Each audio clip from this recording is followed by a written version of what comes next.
The Silver Crest Hotel stood tall against the storm, its shining windows reflecting the chaotic rain that pounded relentlessly against the city streets. Inside, the hotel buzzed with an air of refined luxury, with guests clinking glasses, dressed to perfection, sipping champagne as if the storm outside was nothing more than a passing inconvenience. The storm raged harder, and just as the wind howled louder, the grand oak doors swung open with a sudden force, pulling the attention of every guest in the room. The man who entered seemed entirely out of place. Dripping wet, his worn clothes clung to his tall frame, and his boots left wet footprints on the marble floors. His face, weathered by years of hardship, was hardened, but it was his eyes that commanded attention. Eyes that carried a piercing intensity, as though they could see beyond the surface, beyond the polished marble and designer suits. There was no fear in them, just an unwavering certainty. He carried an old burlap sack slung over his shoulder, its contents hidden, but the way he gripped it made it clear that whatever was inside, it was more valuable to him than any luxury the hotel could offer. Guests closest to the door took an instinctive step back. Some wrinkled their noses in disgust, others whispered behind their hands, but not a single person dared approach. The security guard stationed by the door was the first to act, his hand moving quickly to his radio. He was ready to deal with this interruption swiftly, but something in the man's demeanor froze him. The man didn't speak, didn't even glance at the uncomfortable stares he was receiving. He simply walked forward, his eyes scanning the lobby as though he were looking for something, or perhaps someone. At the front desk, a young woman named Emily, with her perfectly styled blonde hair and tailored uniform, stepped forward. Her voice, though polite, was firm. "Excuse me, sir. You can't be here. This is a private establishment." The man didn't acknowledge her, didn't even break his stride. His eyes continued to scan, his presence almost defiant as he moved further into the hotel. Emily's hand reached for the phone behind the desk, but before she could dial, the hotel manager, Mr. Langley, appeared from the back office. He was a man in his mid-50s, his silver-streaked dark hair and expensive suit giving off an air of authority. His steps were measured, purposeful, but when he saw the man at the door, his expression shifted from casual to something colder, as though he already knew this would be a problem. "Is there an issue here, Emily?" Langley asked, his voice smooth, laced with arrogance. The man didn't flinch, didn't show a hint of fear. He simply stopped and turned to face Langley, his voice deep and clear, though calm. "This hotel, it belongs to me." For a moment there was silence in the lobby. A collective breath was held, and then Langley's laughter broke the stillness. The guests around him joined in, unsure whether to be uncomfortable or amused by the audacity of the statement. "Now that's a new one," Langley chuckled, his amusement dripping from every word. "Usually the homeless folks are asking for spare change, not for entire buildings." He emphasized the word "you," as if the idea of a man like this ever owning something as grand as the Silver Crest was laughable. But the man, Elijah Carter, did not flinch, did not look away. His eyes, unwavering, locked onto Langley's, a silent challenge hanging between them. And with that look, the mockery stopped. The guests grew uneasy, their whispered conversations dying down. They could see the man wasn't joking. There was a story here, one they hadn't yet begun to understand. Elijah Carter's calmness seemed to unsettle Langley, but the manager quickly recovered his composure. "Well, that's a first," he said with forced amusement. "Security!" he barked, his voice cutting through the tension. The clerk immediately picked up the phone, calling for backup. Within seconds, a tall, burly security guard named Bradley appeared, his broad shoulders filling the doorway. His military-style haircut and stiff uniform only added to the intimidating presence that came with his size. His gaze swept across the room, his eyes narrowing when they landed on Elijah. Bradley didn't speak immediately. His hand hovered near the radio on his belt, waiting for instructions. Langley, already irritated, gave him a curt nod. "This gentleman," Langley said with a mocking edge, "believes he owns the Silver Crest. I'd appreciate it if you could remove him from the premises." Bradley moved toward Elijah, his footsteps heavy and deliberate, as if he already knew how this would play out. "All right, old man," he said, his voice condescending. "Let's get you out of here. We don't have time for games." He reached out to grab Elijah's arm, but the older man didn't resist. Instead, he reached into the sack he carried and pulled out a yellowed, frayed document, holding it out in front of him without a word. Bradley tensed, his instincts telling him that this wasn't some random street dweller making a ruckus. Elijah's demeanor was too composed, too confident. But what could the man possibly have that could change the situation? "Check your records," Elijah said quietly, his deep voice firm and unwavering. "My name is Elijah Carter. This hotel stands on land that belongs to me." Langley's smile faltered for a moment as he snatched the document from Elijah's hand, giving it a cursory glance before his laughter erupted again, louder this time. "You've got to be kidding," Langley scoffed, holding the paper up for everyone to see. "This is a joke. A man like you could never own a place like this." He paused, making sure to emphasize the word "you," his voice dripping with contempt. His eyes scanned the crowd, as if searching for confirmation. The guests shifted uncomfortably, but no one dared to speak up. Elijah stood still, his eyes locked on Langley's face. There was no sign of hesitation, no fear in his posture. The mocking laughter from Langley and the surrounding guests only made him more resolute. This was not a joke to him. It was the truth. "Security!" Langley snapped, his voice now edged with impatience. "Get this man out of here. If he's not going to leave voluntarily, we'll make sure he does." Bradley stepped forward, a sneer curling at the corner of his mouth. He reached out again to grab Elijah's arm, this time more forcefully. But just before he could make contact, Elijah's hand shot out, holding the crumpled document up again, his gaze never wavering from Langley. "This hotel is mine.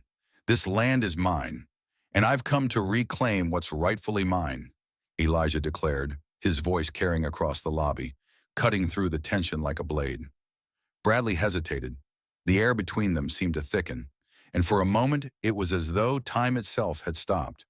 The guests around the room shifted, some of them now looking at Elijah with curiosity, others with uncertainty. But in that moment, none of them could ignore the man standing in front of them. The man who seemed to be claiming not just ownership of the Silver Crest, but something much more profound: his place in the world. Elijah slowly lowered his hand, the document still clutched tightly in his grip. His eyes never left Langley's. "You may have tried to erase me from history," he said, his voice low and steady, "but I'm not going anywhere. This is only the beginning." Bradley, still unsure of how to handle the situation, took a step back. His hand hovered over his radio once more, but Langley, already growing tired of the scene, shook his head dismissively. "Just get him out of here," Langley muttered, clearly embarrassed by the spectacle. As Bradley reached forward to escort Elijah out, a young woman standing at the reception desk, Amanda Williams, watched the scene unfold with a growing sense of unease. She had been quiet, observing from the sidelines. But there was something about Elijah's calmness that didn't sit right with her, something that didn't match the typical image of a homeless man who wandered into the lobby looking for trouble. The dignity in his stance, the certainty in his eyes. This man wasn't just making an empty claim. Amanda's gut told her there was more to this story than what Langley and the others were letting on. She couldn't explain it, but she knew something had shifted. This wasn't just some homeless person off the street. This man, Elijah Carter, was not to be underestimated. As Bradley and the other security guard roughly escorted Elijah toward the door, he looked back, his eyes meeting Langley's once more. "You'll regret this," Elijah said, his voice cutting through the noise of the lobby. "You'll see." And with that, they pushed him out into the rain, the door slamming shut behind him. The laughter and murmurs inside the hotel resumed almost immediately, as if nothing had happened. The brief interruption was already being dismissed as just another oddity to talk about later. But for Amanda, the image of Elijah's unwavering eyes stayed with her, gnawing at her conscience. As the storm raged on outside, Amanda couldn't shake the feeling that Elijah's words weren't empty threats. There was something about him, something that told her this man's fight was far from over. The next morning, as Amanda began her shift, she couldn't stop thinking about what had happened the night before. Something about Elijah's presence, his claim, the way he had spoken with such certainty. It all felt important. But why? And why had she felt compelled to believe him when no one else seemed to? The morning after Elijah Carter was thrown out of the Silver Crest Hotel, the rain had finally stopped, leaving behind a wet, glistening city. The streets, once chaotic with the storm, now seemed eerily calm. But inside the Silver Crest, things were far from peaceful. Amanda Williams stood behind the reception desk, her fingers tapping nervously against the smooth surface. The events from the previous night kept replaying in her mind. Elijah's calmness, his confidence, and the audacity of his claim. "This hotel belongs to me." Those words kept echoing in her head, and despite the mockery that followed, something about his gaze made her believe him. She shook her head, trying to clear the lingering thoughts. It was absurd, wasn't it? A homeless man, standing in the middle of the most prestigious hotel in the city, claiming ownership. But there was something real about him. The look in his eyes, the way he held himself. It wasn't the desperation she'd come to associate with people in his position. It was something deeper, something rooted in truth. The phone on the desk rang, snapping Amanda out of her thoughts. She picked it up, forcing herself to focus on the task at hand. "Silver Crest Hotel, how may I assist you?" The voice on the other end was sharp, brisk. "Amanda, get down to Mr. Langley's office now. He's expecting you." Amanda felt a chill run down her spine. She had already been bracing for the fallout from last night. Langley was no stranger to controlling situations like this, but there was no way he would let it go without trying to bury it. He couldn't afford to have someone like Elijah Carter walking around, claiming ownership of the Silver Crest. "Right away," she said, hanging up the phone. Her palms were sweaty as she walked toward the back office. The marble floors felt cold under her feet, and every step echoed louder than usual. She couldn't shake the feeling that she was walking into something she didn't quite understand. As Amanda approached Langley's office, she could hear raised voices inside. One was Langley's, sharp and commanding, but the other, she couldn't quite place it. She hesitated for a moment before knocking softly on the door. "Come in," Langley's voice barked. Amanda stepped inside, her heart beating a little faster than she liked. The office smelled faintly of expensive cologne and leather, a contrast to the tension that hung in the air. Langley was standing by the large window, looking out over the city, but he turned sharply as she entered. His face was tight with frustration. "Amanda, good. Come in," he said, his voice far too calm for someone who looked like he was about to explode. "We have a problem." The man sitting across from Langley stood up as Amanda entered. His suit was impeccably tailored, his hair slicked back, but his eyes betrayed the anger simmering beneath the surface. This was Jonathan Kavanaugh, son of Bennett Kavanaugh, and the heir to the Silver Crest Empire. His expression was cold, calculating, but there was something else there too. Fear, not much, but enough to make Amanda uneasy. "Amanda, this is Jonathan Kavanaugh. He's handling the situation now," Langley said, his tone sharp. Jonathan gave Amanda a cursory nod, not bothering with pleasantries. "So," he said, his voice dripping with sarcasm, "what exactly happened last night? How did a man like that," he gestured dismissively in the air, "get into our hotel, let alone cause such a scene?" His voice was laced with venom, and there was no mistaking the disdain he had for Elijah. Amanda felt her stomach churn. She had always known that Jonathan was ruthless, but seeing it firsthand was different.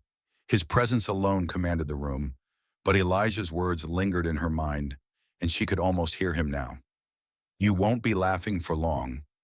He just walked in," Amanda said, choosing her words carefully. "He didn't seem afraid, just calm, like he belonged here." Jonathan's eyes narrowed. "And you just let him walk in? You couldn't have done something?" His voice had an edge to it, but Amanda refused to be intimidated.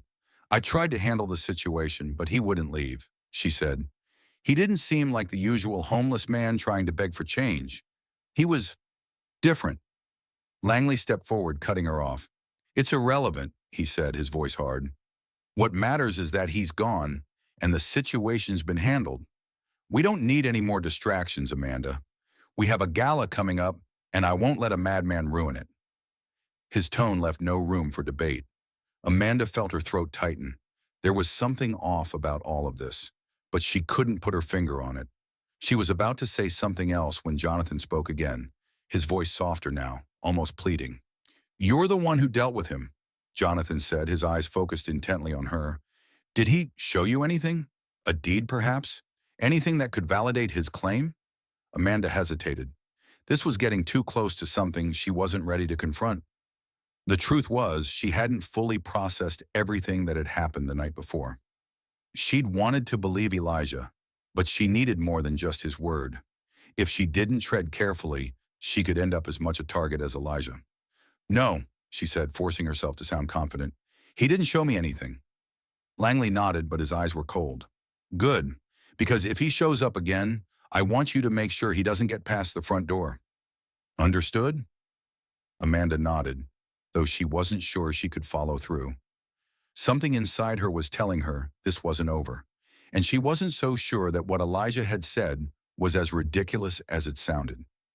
As Amanda left the office, the weight of the conversation sat heavily on her shoulders. Something had shifted.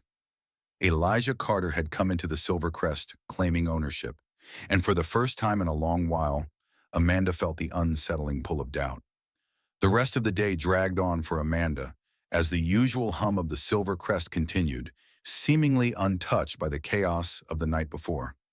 She kept her head down at her station, but her thoughts were a million miles away, still swirling around Elijah Carter's claim and Langley's cold instructions. Every so often, her gaze would drift to the door, as though expecting him to walk through it again, despite knowing it wasn't likely. She couldn't shake the feeling that there was more to this story. Everything about Elijah, the way he held himself, the quiet certainty in his words, and the way Langley and Jonathan had reacted, told her this wasn't just a random case of someone trying to cause trouble. There was something real behind Elijah's claim, and that feeling gnawed at her. By the time her shift ended, the lobby had quieted, the bustle of the afternoon replaced with the sleek elegance of the evening crowd. But Amanda's mind was far from the polished marble floors and sparkling chandeliers. She grabbed her coat and headed out the back door, barely noticing the rain had returned, this time falling in a light drizzle. Her destination was clear.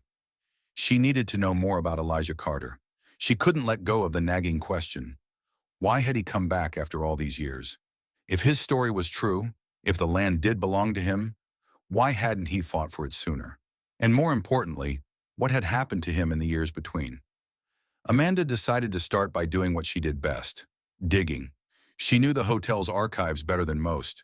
She'd stumbled upon old files and records before, but never anything remotely close to the level of intrigue she was about to pursue. The archives were stored in a dusty room in the back of the hotel, far away from the public eye. She approached the door, half expecting someone to catch her and stop her from going inside. But the hallway was empty, the only sound the soft hum of the lights overhead. She took a deep breath and turned the handle. The door creaked open. Inside, the smell of aged paper and leather hit her. Boxes were stacked high against the walls, many of them unlabeled or poorly marked. Amanda had been here dozens of times, but never for something like this. She ran her fingers along the dusty shelves, looking for anything from the 1970s, when the Silver Crest had first been built. It didn't take long before she found a stack of old property documents, along with a few boxes of photos from the hotel's early days. The earliest batch of records was from 1975, when the hotel had been in its planning stages. There were articles about the grand opening, about Bennett Kavanaugh and his business partner, a man named Elijah Carter. Amanda's heart skipped a beat as she recognized the name. She quickly flipped through the papers, searching for something more concrete. Among the photos of the hotel under construction, there it was, a legal document, yellowed with age but legible. It was a deed listing both Bennett Kavanaugh and Elijah Carter as co-owners of the land. Her fingers trembled as she read the name on the document, Elijah Carter. It wasn't a mistake. The document was real. Amanda paused, the weight of what she had just uncovered sinking in. Elijah's claim was legitimate. The land on which the Silver Crest stood did belong to him. At least it had at one time. But why had it disappeared from the records? Why had Elijah disappeared from history? She quickly began to go through the other files, looking for any clues as to what had happened to him. As she flipped through more pages, she found references to Carter in the 1970s. investments, meetings, photos of him standing beside Bennett Kavanaugh at various events. But then, like a sudden black hole, his name disappeared from the records around 1987. No explanation, no notes, just gone. Amanda sat back in her chair, trying to make sense of it all. She ran her hands through her hair, frustrated. The document was proof enough, but the questions still lingered. How had Bennett Kavanaugh erased Elijah from the records? And why had he been erased in the first place? Suddenly, she was interrupted by the sound of footsteps echoing down the hallway. She quickly shoved the documents back into their box, stuffing them beneath a pile of old maintenance reports. She was just about to leave when she heard a familiar voice calling out to her. "Amanda!" She froze. It was Langley, his voice sharp as ever. "I saw you slip in here," he said, stepping into the doorway, his arms crossed. "What are you doing?" Amanda's heart pounded in her chest, and her mind raced to come up with a reasonable excuse. But there was no time. "I was just looking for some old records. You know, stuff from the 70s before everything was digitized," she said quickly, her voice calm but her pulse quickening. Langley's eyes narrowed, but he didn't push the issue. "Well, we've got an anniversary gala to prepare for. You should focus on that." Amanda forced a smile. "Right, of course." Langley turned on his heel, walking away without another word. Amanda exhaled, relieved, but the weight of her discovery still lingered. This wasn't over. Elijah Carter wasn't just some crazy man with a story. He was someone who had been wronged, a man who had fought for something and lost everything because of it. And now he had returned to take back what was his. Amanda knew one thing for sure. She couldn't let this go. Not now. As she left the archives and walked back into the lobby, the realization hit her like a ton of bricks. Elijah Carter wasn't just fighting for property. He was fighting for justice, and she had a role to play in this. She had to help him. Amanda didn't sleep much that night. The questions that had been building up in her mind, questions she hadn't even fully realized she had, kept her up, spinning in an endless loop. Elijah Carter's claim seemed absurd, yet it was backed by evidence she had stumbled upon herself. The deed, the disappearance from the records, and the unsettling feeling that something larger was at play, it all gnawed at her. She had known for some time that the Silver Crest Hotel wasn't just a business, it was a legacy, one that came with its own dark corners and hidden stories. The Kavanaugh family had built their empire on it. But the more Amanda thought about the name Elijah Carter, the more she realized just how much had been erased from the history books. By morning, her resolve had strengthened. If Elijah was telling the truth, then the Silver Crest's entire foundation was built on lies. If Bennett Kavanaugh had stolen Elijah's legacy, his life, then it was more than just a matter of property. It was about something far deeper. The question that lingered now was whether she could help Elijah get back what was rightfully his without losing everything herself. The day at the hotel felt different. There was a lingering tension in the air, the kind that settled into the bones and didn't leave. Amanda knew she couldn't go back to her usual routine.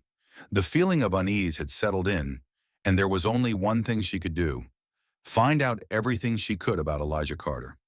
She took a deep breath and walked straight to the security office. If there was any way to dig deeper into the hotel's history, it would have to be through the surveillance footage.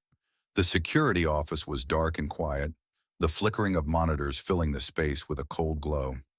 She knew she needed access to the footage from the night Elijah had walked into the hotel. She'd already seen the brief moments when he entered, but there had to be more. She approached the security officer at the desk, a young man named Jake who seemed to be in charge of monitoring the cameras. His eyes darted up from his screen as she walked in, a neutral expression on his face. "Can I help you, Miss Williams?" Jake asked, his voice polite but distant. He didn't know her as well as the others, but he recognized her as a manager of sorts, the woman who had been working behind the desk for months. "I need to see the footage from last night," Amanda said, trying to keep her voice even. "Specifically from around the time Elijah Carter walked into the hotel." Jake looked at her with a puzzled expression but didn't question her. "You want to see the whole thing? It's pretty standard footage, but I can pull it up for you. Just the part with Carter. I need to see what happened after he walked in," Amanda clarified, her voice a little firmer than she intended. Jake nodded, turning back to his monitor and pulling up the footage. The screen flickered to life, and the grainy image of the hotel lobby from the previous night appeared. Elijah, wet and disheveled, walked into the frame. Amanda watched as the image slowly played out. The camera captured the shock on the guests' faces, the nervous glances exchanged, and then Langley's hasty response to call security. She leaned closer, trying to discern any details that might help her understand what had truly happened. But the footage was interrupted by a quick cut to the security guard walking toward Elijah. Amanda's heart sank as she realized that she had missed the crucial moments. Those moments when Elijah had been physically dragged out of the building. It was almost as if the footage had been edited. The cut was too precise, too abrupt. Jake saw the concern in her eyes and quickly spoke up. "There's a slight issue with the tape from that angle," he explained, sensing her confusion. "The camera's been on the fritz for a while. We've had some interruptions in the feed recently, but it's mostly been just static or quick cuts." Amanda's stomach twisted. It wasn't a coincidence. She had no doubt in her mind now that someone, probably Langley or even Jonathan Kavanaugh, was trying to cover up something. The footage was tampered with, and whatever Elijah had said was more dangerous than she had initially thought. Jake didn't seem to notice the weight of the realization hitting her. "You still want me to pull up something else?" he asked, offering to move on to the next task. Amanda shook her head slowly, her thoughts now focused on a different course of action. "Number, that'll be all for now." She turned and left the security office, feeling the weight of the secret knowledge pressed down on her chest. She had to dig deeper. Elijah Carter wasn't just any homeless man. His claim was legitimate, and someone with power, had gone to great lengths to erase him from the story. Amanda couldn't shake the feeling that she was standing on the edge of something much bigger than she had initially anticipated. Elijah Carter wasn't just a man who had been thrown out of a luxury hotel. He was someone who had been robbed of his legacy, his rightful place in history. She didn't know how or why, but everything about the situation felt wrong. As she made her way back to the front desk, her mind raced. She had to act quickly before anyone else realized she was digging deeper into the hotel's history, but her thoughts kept drifting back to the moment Elijah had confronted Langley, the way his words had resonated, despite the mockery and scorn. "This hotel belongs to me." Those words echoed in her mind, like a key turning in a lock. Later that evening, after her shift, Amanda went straight to the small, cramped apartment she rented just outside the city. She'd only been living there for a few months, but it felt like a lifetime. The place was nothing special, dimly lit, with mismatched furniture, but it was hers. She dumped her coat on the couch and grabbed a bottle of water from the fridge before sitting down at the small table in the corner. Her laptop hummed to life as she opened her browser, pulling up the search engine. She started with something simple: Elijah Carter Silver Crest. The first few results were mostly irrelevant. Some random mentions, some social media posts from a few years ago. Nothing that seemed to match the man she had met. But Amanda wasn't deterred. She kept digging, refining her search, adding more keywords: business partner, real estate, and Kavanaugh. As she sifted through pages of articles, something caught her eye.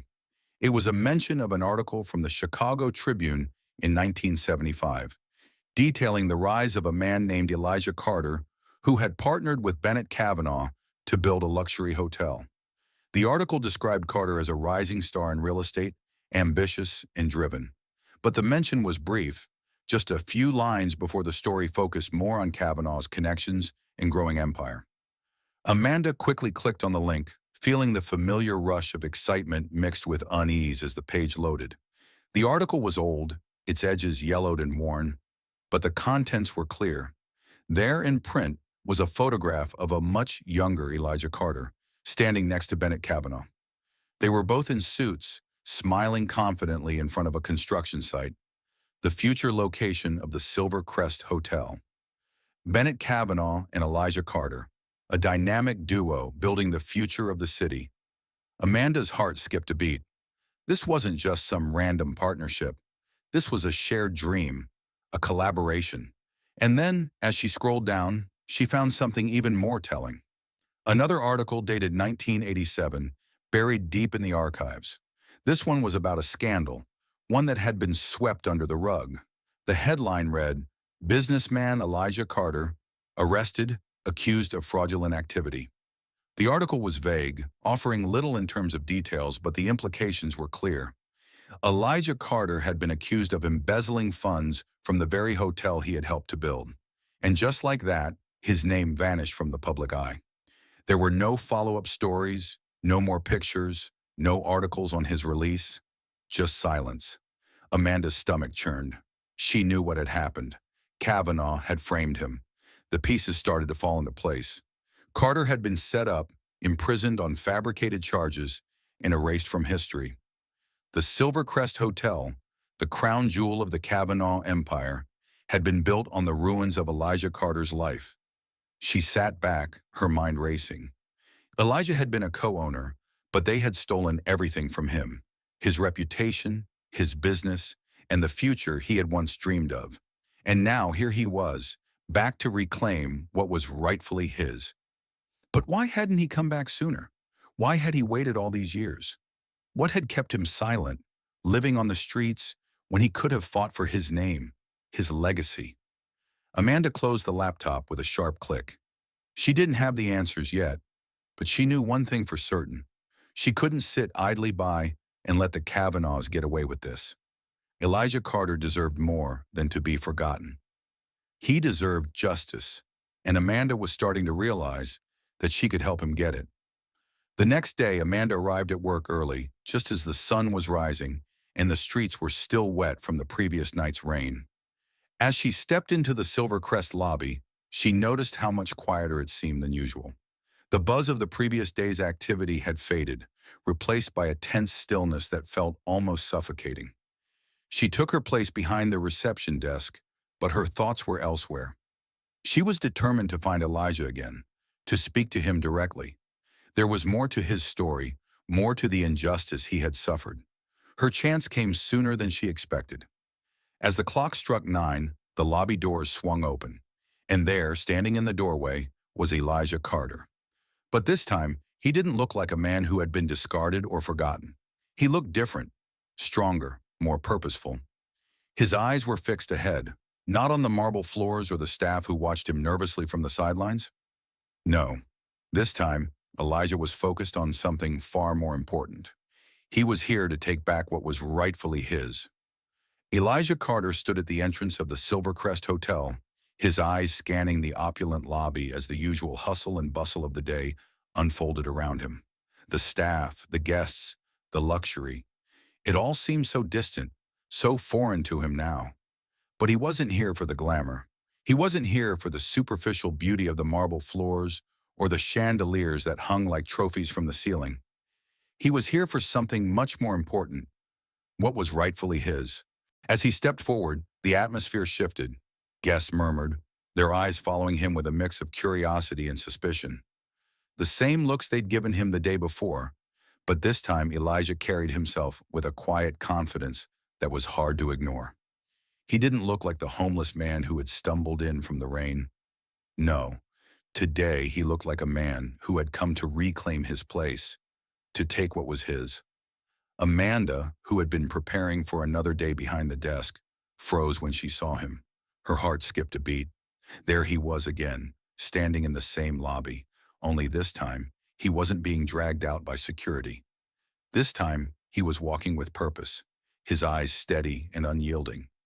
She hesitated for a moment before she made her way toward him. The memory of her own doubts the previous day, of the nagging questions that had kept her awake at night, lingered in the back of her mind.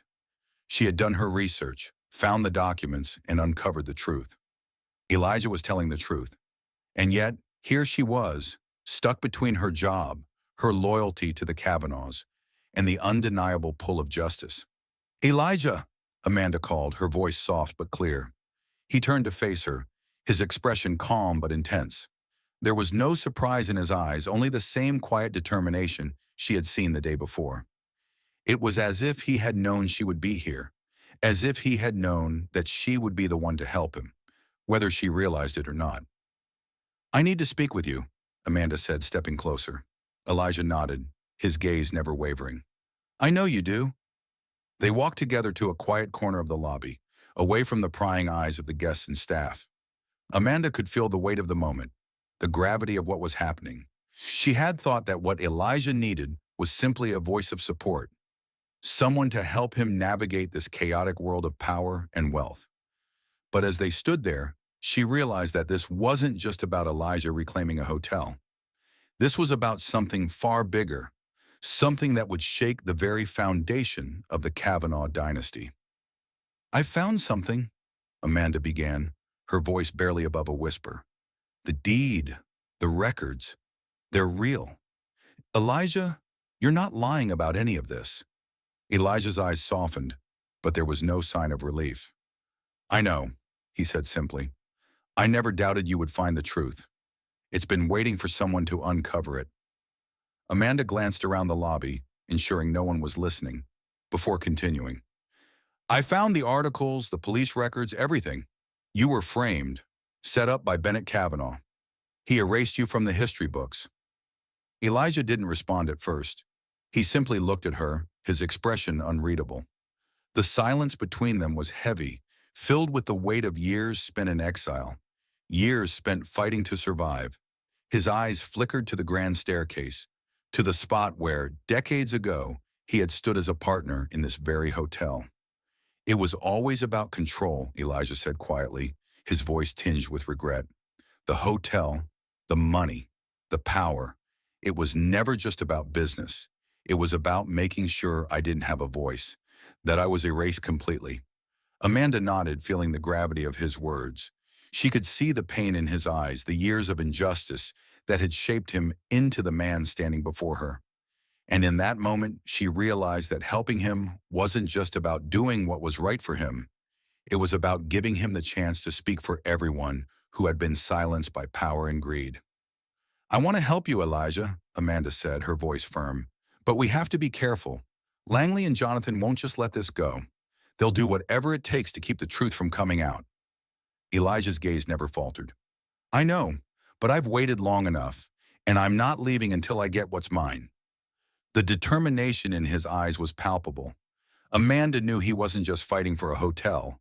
He was fighting for his dignity, his family's legacy, and the future that had been stolen from him. But she also knew that the road ahead would be anything but easy. Langley was already onto them, and Jonathan Kavanaugh would stop at nothing to protect the empire his father had built. "We need to be smart about this," Amanda said, glancing around the lobby once more. "We need to gather more evidence, something irrefutable." Elijah nodded, his eyes darkening as he spoke. "I have more than enough evidence. I've been collecting it for years. But there's one thing left, something that will make it impossible for them to deny the truth." Amanda raised an eyebrow. "What's that?" "A ledger, a secret accounting book that Bennett Kavanaugh kept, detailing every corrupt deal he made. It's the key to everything." Amanda's heart raced. "Where is it?" Elijah hesitated for a moment, his gaze flickering toward the stairs and then back at her. "It's in Jonathan's office. I've known about it for years, but I've never had the chance to get to it." Amanda swallowed hard. The Kavanaughs' power was rooted in their wealth, and the ledger was the map to their downfall. She had to believe they could get it, before Jonathan realized what was happening. "We'll get it," she said, her voice resolute. "But we need to be careful. We don't have much time." Elijah gave her a small, appreciative nod. "We're running out of time, Amanda, but I won't stop until this is over." As the two of them stood there, in the shadow of the Silver Crest, Amanda realized something profound. This wasn't just a fight for a hotel. It was a fight for the truth, one that would change everything. The next few days passed in a blur of careful planning and quiet tension. Elijah and Amanda met several times, always in secret, always with a sense of urgency hanging between them. Each meeting felt like a step closer to uncovering the full extent of the Kavanaughs' deceit. But with every move they made, the danger seemed to increase. Amanda had been working overtime, digging through old records, searching for anything that could help them get the ledger out of Jonathan Kavanaugh's hands. She knew that they couldn't just waltz into his office. It would take careful preparation, and above all, timing. But the more she dug, the more she realized just how deeply the Kavanaugh family's corruption ran. Bennett Kavanaugh hadn't just stolen from Elijah. He'd stolen from countless others. Small business owners, families, entire neighborhoods that had been displaced as the Kavanaughs' empire grew. Elijah had always known that his return would stir up trouble. He had lived for years in the shadows, watching the Silver Crest from afar, waiting for the right moment to make his move. He had thought of this day for decades, replaying every detail in his mind. But now that the time had come, the weight of the task ahead felt even heavier than he had anticipated. One evening, as Amanda was leaving the hotel after her shift, she received a message from Elijah. It was simple, but it sent a chill down her spine. "We're ready. Meet me at the community center." The community center had been a small, run-down building on the outskirts of town, one that Elijah had helped fund back in the day before everything fell apart. It had been shut down years ago, but Elijah had kept the keys. As she made her way there, Amanda couldn't shake the feeling that they were about to cross a line from which there would be no turning back. When she arrived, the place was dark, the only light coming from a flickering lantern that sat on the floor near the door. Elijah was waiting inside, his silhouette barely visible in the dim light. He looked different now. Older, yes, but there was a new fire in his eyes. The weariness that had once clung to him had been replaced with resolve. "We're getting close," Elijah said as Amanda entered. His voice was low, but there was an intensity in it that made her stand a little straighter. Amanda nodded, taking a seat next to him. "What's the plan?" Elijah didn't answer immediately. Instead, he pulled a worn notebook from his bag, flipping it open to a set of carefully written notes. "This is what we have so far," he said, pointing to the pages. "The ledger, the police reports, the news articles, it's all here. But there's one last thing we need." Amanda studied the notes closely, her eyes scanning the meticulous records. She could see how much Elijah had put into this, how much he had sacrificed to keep this fight alive for all these years. It wasn't just about the hotel. It wasn't even just about the Kavanaughs. This was about righting a wrong that had been buried for far too long. "What's the last thing we need?" she asked, her voice tight with anticipation. "Elijah Carter's story," he said quietly. "The world needs to hear it." Amanda's brow furrowed. "What do you mean?" Elijah looked up at her, his eyes intense. "I've been fighting this battle in silence for too long, but I can't fight it alone anymore. We need to get the truth out there, and we need people to listen. We need a voice outside of this hotel, someone who can spread the word, someone who can make sure it sticks." Amanda thought for a moment. "You want me to go public with this?" Elijah nodded. "Not just you. We need a journalist, a good one. Someone who isn't afraid to dig into the Kavanaugh's history.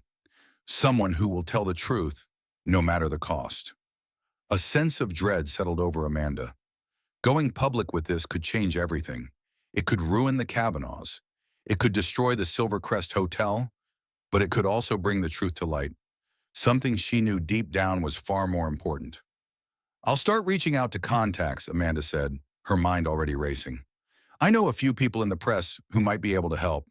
Elijah's face softened for a moment, the weight of the years beginning to show in the lines of his face. "Thank you, Amanda. This isn't going to be easy, but it's the only way." Amanda stood, feeling a sense of finality in his words. "We're not backing down, Elijah, not now."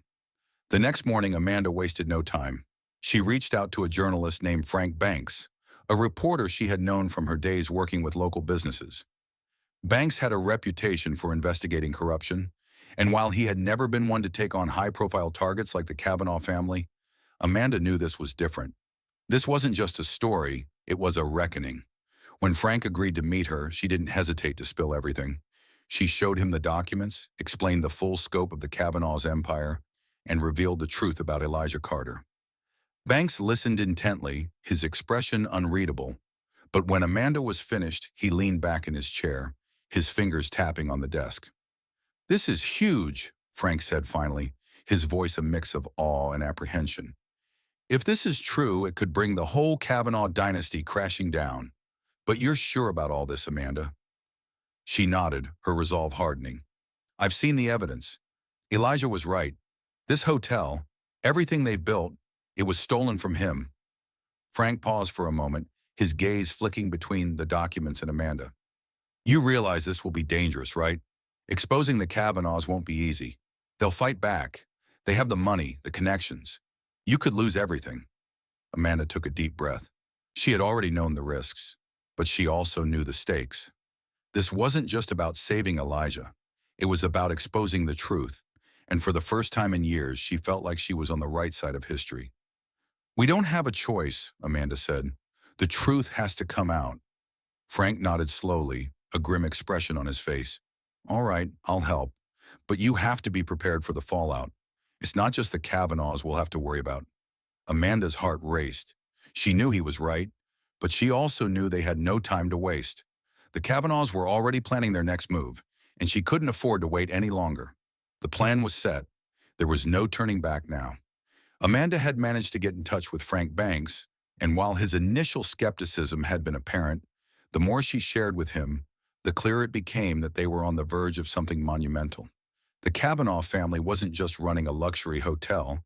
They were running a network of corruption that had ensnared the city for decades. And Elijah Carter? He was the key to unraveling it all.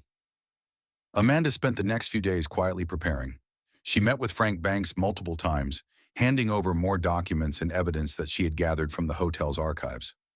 Frank was meticulous, piecing together the timeline of events, the financial discrepancies, and the forged records. The pieces of the puzzle were starting to come together, but it wasn't enough yet. They needed to find something bigger, something irrefutable that would make the Kavanaugh's entire empire crumble. Elijah, meanwhile, was keeping a low profile. He had been working behind the scenes, preparing his own set of evidence. He had always known that exposing the truth would take more than just paperwork. It would take a story that people would believe, a story that would spread far and wide. He had his doubts about Amanda's willingness to go public, but he had no choice but to trust her now. The weight of his past, the years he had spent in silence, made it hard to fully embrace this new fight. But every day that passed, the need to see justice done grew stronger. Late one night, as Amanda was finishing up some final preparations for their next move, she received a text from Frank. "We have a lead. Meet me at the dock warehouse. Bring Elijah." She read the message twice, her heart pounding in her chest. A lead? What could it mean? Was it a trap? She quickly dialed Frank's number, her mind racing as the phone rang. "Frank?" she asked urgently when he picked up. "I've got something," he said, his voice low and tense. "It's big. Something from the Kavanaugh's past. We need to get to it before they cover it up. I'll explain more when you get here." Amanda's mind spun with possibilities. A lead? The Kavanaugh's past? This could be it. This could be the evidence they needed to bring them down for good.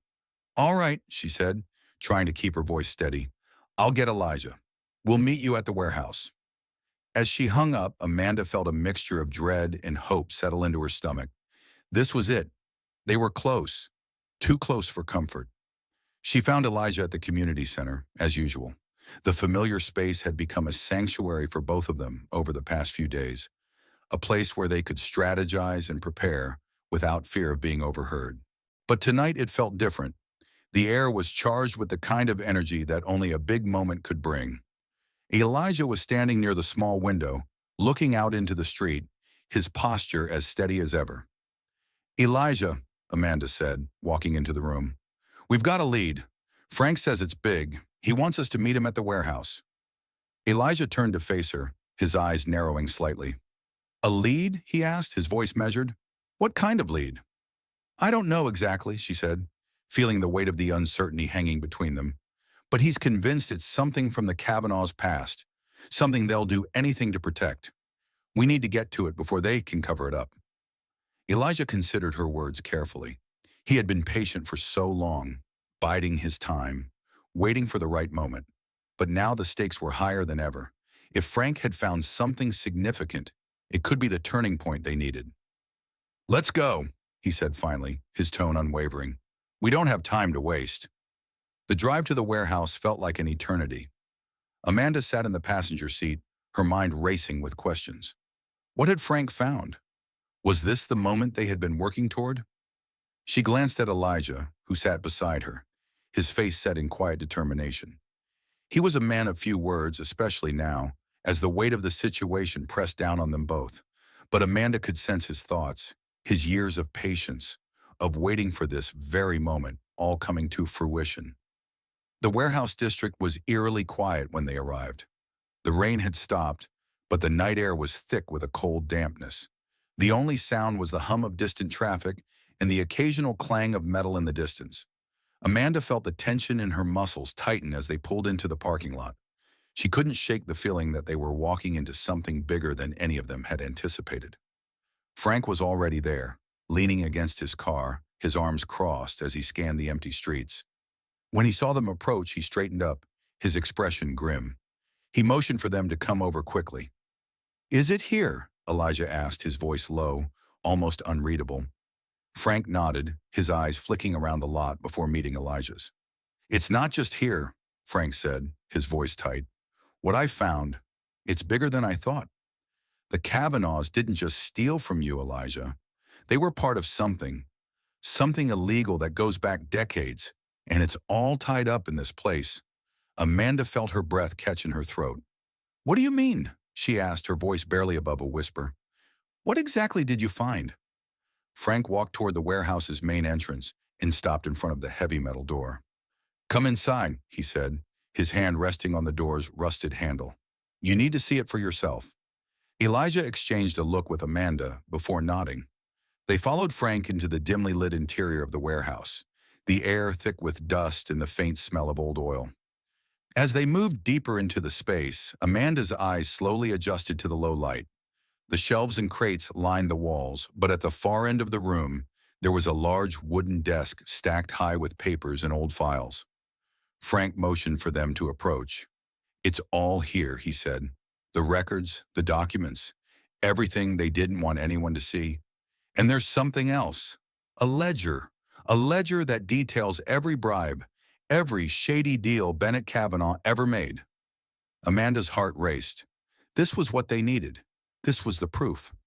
Elijah stepped forward, his eyes scanning the desk, taking in the weight of the moment. His hands shook slightly as he picked up a worn leather-bound book from the stack. The edges of the pages were yellowed with age, the ink smudged in places, but the words were still legible. "Elijah," Frank said, his voice heavy with meaning, "this ledger, it's your father's handwriting, isn't it?" Elijah flipped through the pages slowly, his expression unreadable. "Yes," he said quietly. "This is it.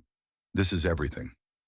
The ledger was filled with detailed entries, names, dates, amounts of money, bribes paid to officials, and transactions made to cover up shady deals. As Elijah read, he grew more and more tense. Every page seemed to confirm the very thing he had suspected all along. His fall from grace hadn't been a mistake. It had been orchestrated. But then his eyes stopped on one entry that made his blood run cold. There, in the margins, was a note scrawled in Bennett Kavanaugh's hand.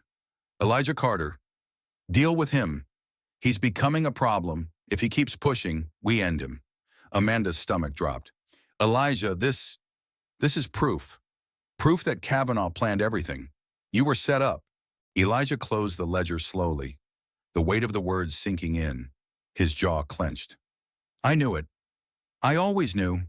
His voice cracked, but only for a moment. "They wanted to bury me, to make sure no one ever knew the truth." Frank's voice was low, almost reverent. "This is it, Elijah. This is the smoking gun. With this, we can bring them all down. The whole empire." But Elijah's face remained somber. "It's not that simple," he muttered, turning away from the desk.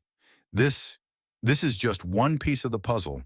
Kavanaugh will fight to the bitter end to keep this from getting out." Amanda stepped closer to him, placing a hand on his arm. "We'll fight too. We have to get this to the right people, to the authorities.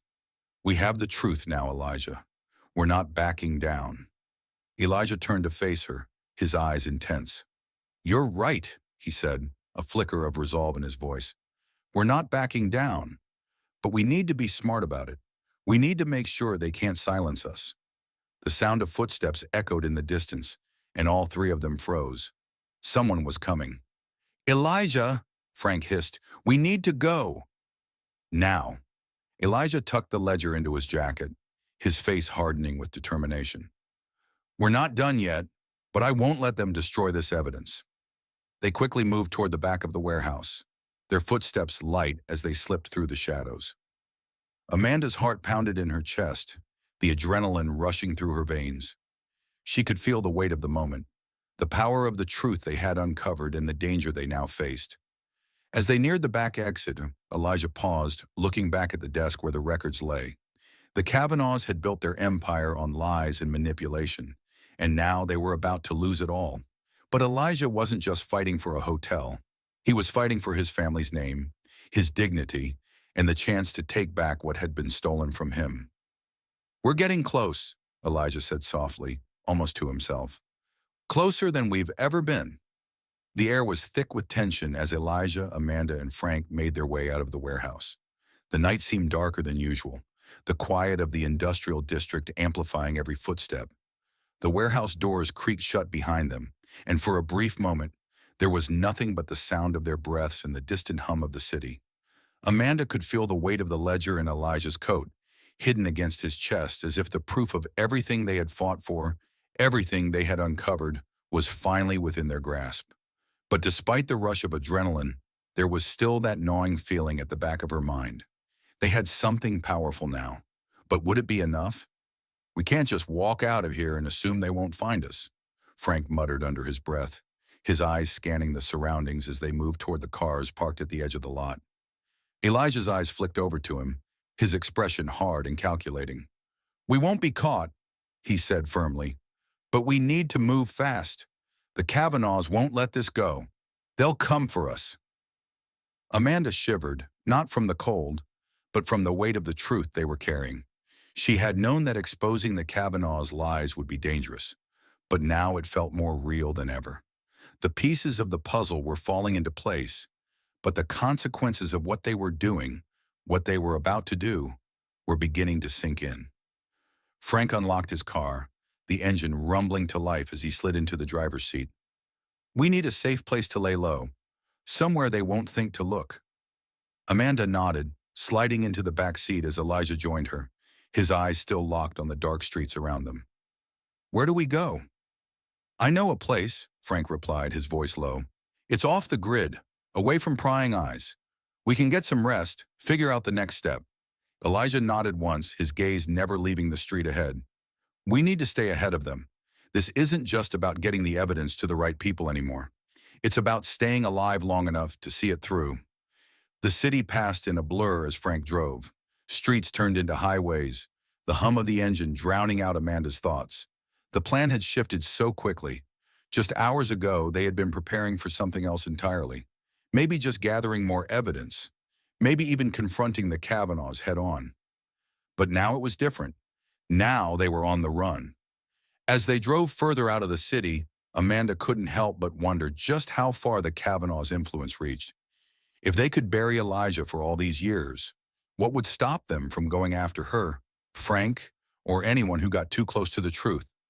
But there was no turning back. They had what they needed, and there were people in the city who would stand with them once they knew the truth. The thought of it gave her strength, but it also made her anxious.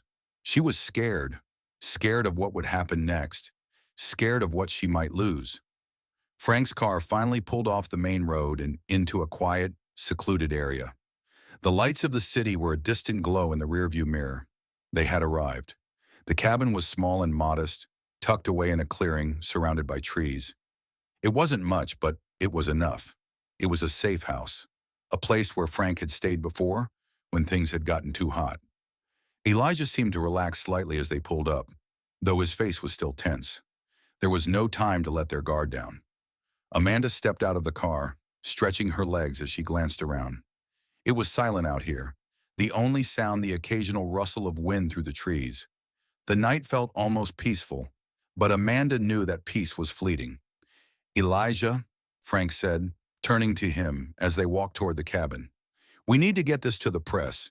You can't just sit on it anymore. People need to know." Elijah stopped, his hand resting on the door handle. He turned to face Frank, his gaze intense. "I know, but not yet.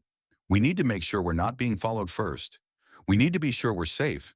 And once we go public with this, there's no going back." Amanda watched the two men, sensing the gravity in the air. Elijah had been silent for so many years, but now with the truth in his hands, he seemed to carry the weight of an entire legacy, of his family, of the countless people who had suffered at the hands of the Kavanaughs. "You're right," Frank said after a beat. But we can't afford to wait forever. The Kavanaughs won't stop. They'll come after you, and they'll come after anyone who helps you. Elijah's jaw tightened, but he didn't respond. Instead, he walked into the cabin, his steps slow but purposeful. He had been waiting for this moment for too long to let fear or doubt stop him now. They had the evidence. Now they needed to make it count. As Amanda followed him inside, she couldn't help but feel the weight of everything that was at stake. They weren't just fighting for Elijah's future. They were fighting for justice. And for the first time, Amanda realized that the stakes had never been higher. The fight ahead would be long, and it would be hard. But it was a fight they had to win. Inside the cabin, the atmosphere felt strangely quiet. It wasn't just the silence of the woods around them, but the heavy weight of what they were about to do. Elijah sat down at the small wooden table in the center of the room, his fingers running over the edges of the ledger as if it were a relic, something both sacred and dangerous. Amanda took a deep breath, trying to steady her racing thoughts. She had come so far, but now standing at this crossroads, she could feel the fear creeping in again. The sense of danger that had been lingering for days now seemed more tangible. They weren't just up against a hotel empire anymore. They were up against an entire system that had been built on lies, corruption, and manipulation for decades. Frank closed the door behind him, making sure it was securely latched, before he moved to the small kitchen area to grab a drink of water. He glanced over at Elijah, his face still drawn with the weight of the moment. "You should get some rest, Elijah. You've been on the move for days." Elijah didn't respond immediately, his eyes still fixed on the ledger. Amanda could see the toll it had taken on him. This was more than just a fight for his past. It was about reclaiming a part of him that had been stolen. The years spent in prison, the lost time with his family. She could see it all reflected in his eyes. This wasn't just about the hotel. This was personal. "I'm not tired yet," Elijah said, his voice quiet but firm. He didn't look up, but Amanda could hear the resolve in his words. He had made it this far, and he wasn't going to stop now. Amanda moved to sit across from him, her legs aching from the long drive. But she knew better than to complain. There was too much at stake. "Elijah, we can't just sit here and wait. Frank's right. We need to go public, but we need a plan. We need to make sure we're not walking into a trap." Elijah nodded slowly, finally looking up at her. There was a flicker of something in his eyes, an emotion Amanda couldn't quite place, but it seemed to be a mix of pain and determination. "I know, but the Kavanaughs have too many connections. We can't trust anyone, not even the press, not yet." Frank returned to the table, setting down his glass and pulling out a folder filled with more documents. "I agree with Elijah. Going public right now isn't the move. We need to be strategic. This is bigger than just a hotel. The Kavanaughs have ties everywhere. Police, judges, politicians. If we go public without the right support, they'll bury this before it even gets started." Amanda sat back in her chair, absorbing their words. She understood the logic behind it. If they weren't careful, everything they had worked for could be destroyed in an instant. But still, a part of her wanted to scream. She wanted to expose the Kavanaughs right now, to make them pay for everything they had done, for the lives they had ruined. But she knew that wasn't the way to do it. They needed a stronger foundation. They needed allies. "How do we find those allies?" Amanda asked, her voice tight with frustration. "We don't exactly have a list of people who are going to stand with us against the Kavanaughs." Frank nodded thoughtfully. "We don't. But we have the evidence. And there are people out there who will stand by us once they see the truth. There's a journalist named Carla Reynolds. She's been investigating the Kavanaughs for years. She's had her suspicions about their business dealings, but no one's been able to prove anything until now." Amanda looked at him, intrigued. "How do we get to her?" "We don't. She'll come to us," Frank said, a wry smile tugging at his lips. "But we need to be careful about how we approach her. She's not someone who'll jump into something without evidence. If we can show her the ledger, show her the full story, she'll be on our side." Elijah was silent for a moment, his gaze drifting to the small window of the cabin, where the moonlight filtered through the trees in silver beams. "I don't trust anyone who's been in their pocket for this long," he said quietly, "but we don't have much choice. We need help. We need to get the word out, And once we do, there's no turning back. Amanda felt the weight of his words settle deep in her chest. There was no turning back now, no matter how much she wanted to ignore the fear gnawing at her. The truth was in their hands, but getting it into the right hands was going to be the hardest part. Frank stood, grabbing his jacket from the back of a chair. I'll reach out to Carla. I'll make sure she knows we have something big. In the meantime, you two need to get some rest. Tomorrow's a big day. Elijah didn't protest, though Amanda could see the tiredness in his eyes. They were all exhausted, physically and mentally, but there was no time to sleep. There was too much at stake. Tomorrow they would make their move. As Frank left the cabin to make the call, Elijah stood up and walked to the small table by the door. He ran his fingers over the surface, tracing the outline of an old photograph that had been left behind. It was a picture of the Silver Crest Hotel in its early days, back when he and Bennett had stood side by side, proud of what they had built. Elijah had been a partner, not just an investor, not just a background player. This was supposed to be his legacy. I built this, Elijah whispered, more to himself than to Amanda. And I'll take it back. Amanda crossed the room and stood beside him, watching him as he studied the picture. We will, she said softly, together. It was a simple promise, but in that moment, it meant everything. They weren't just fighting for Elijah's legacy anymore.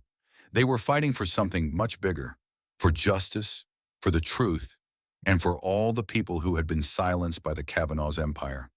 The road ahead was uncertain, and they had no idea what tomorrow would bring. But for the first time in years, Elijah felt like he wasn't fighting alone. The morning after their decision to approach Carla Reynolds felt heavy, laden with anticipation. Frank had left early, his expression a mix of determination and doubt as he prepared to make contact with the journalist who could very well be their key to exposing the Kavanaughs. Amanda and Elijah, left behind in the quiet cabin, could only wait.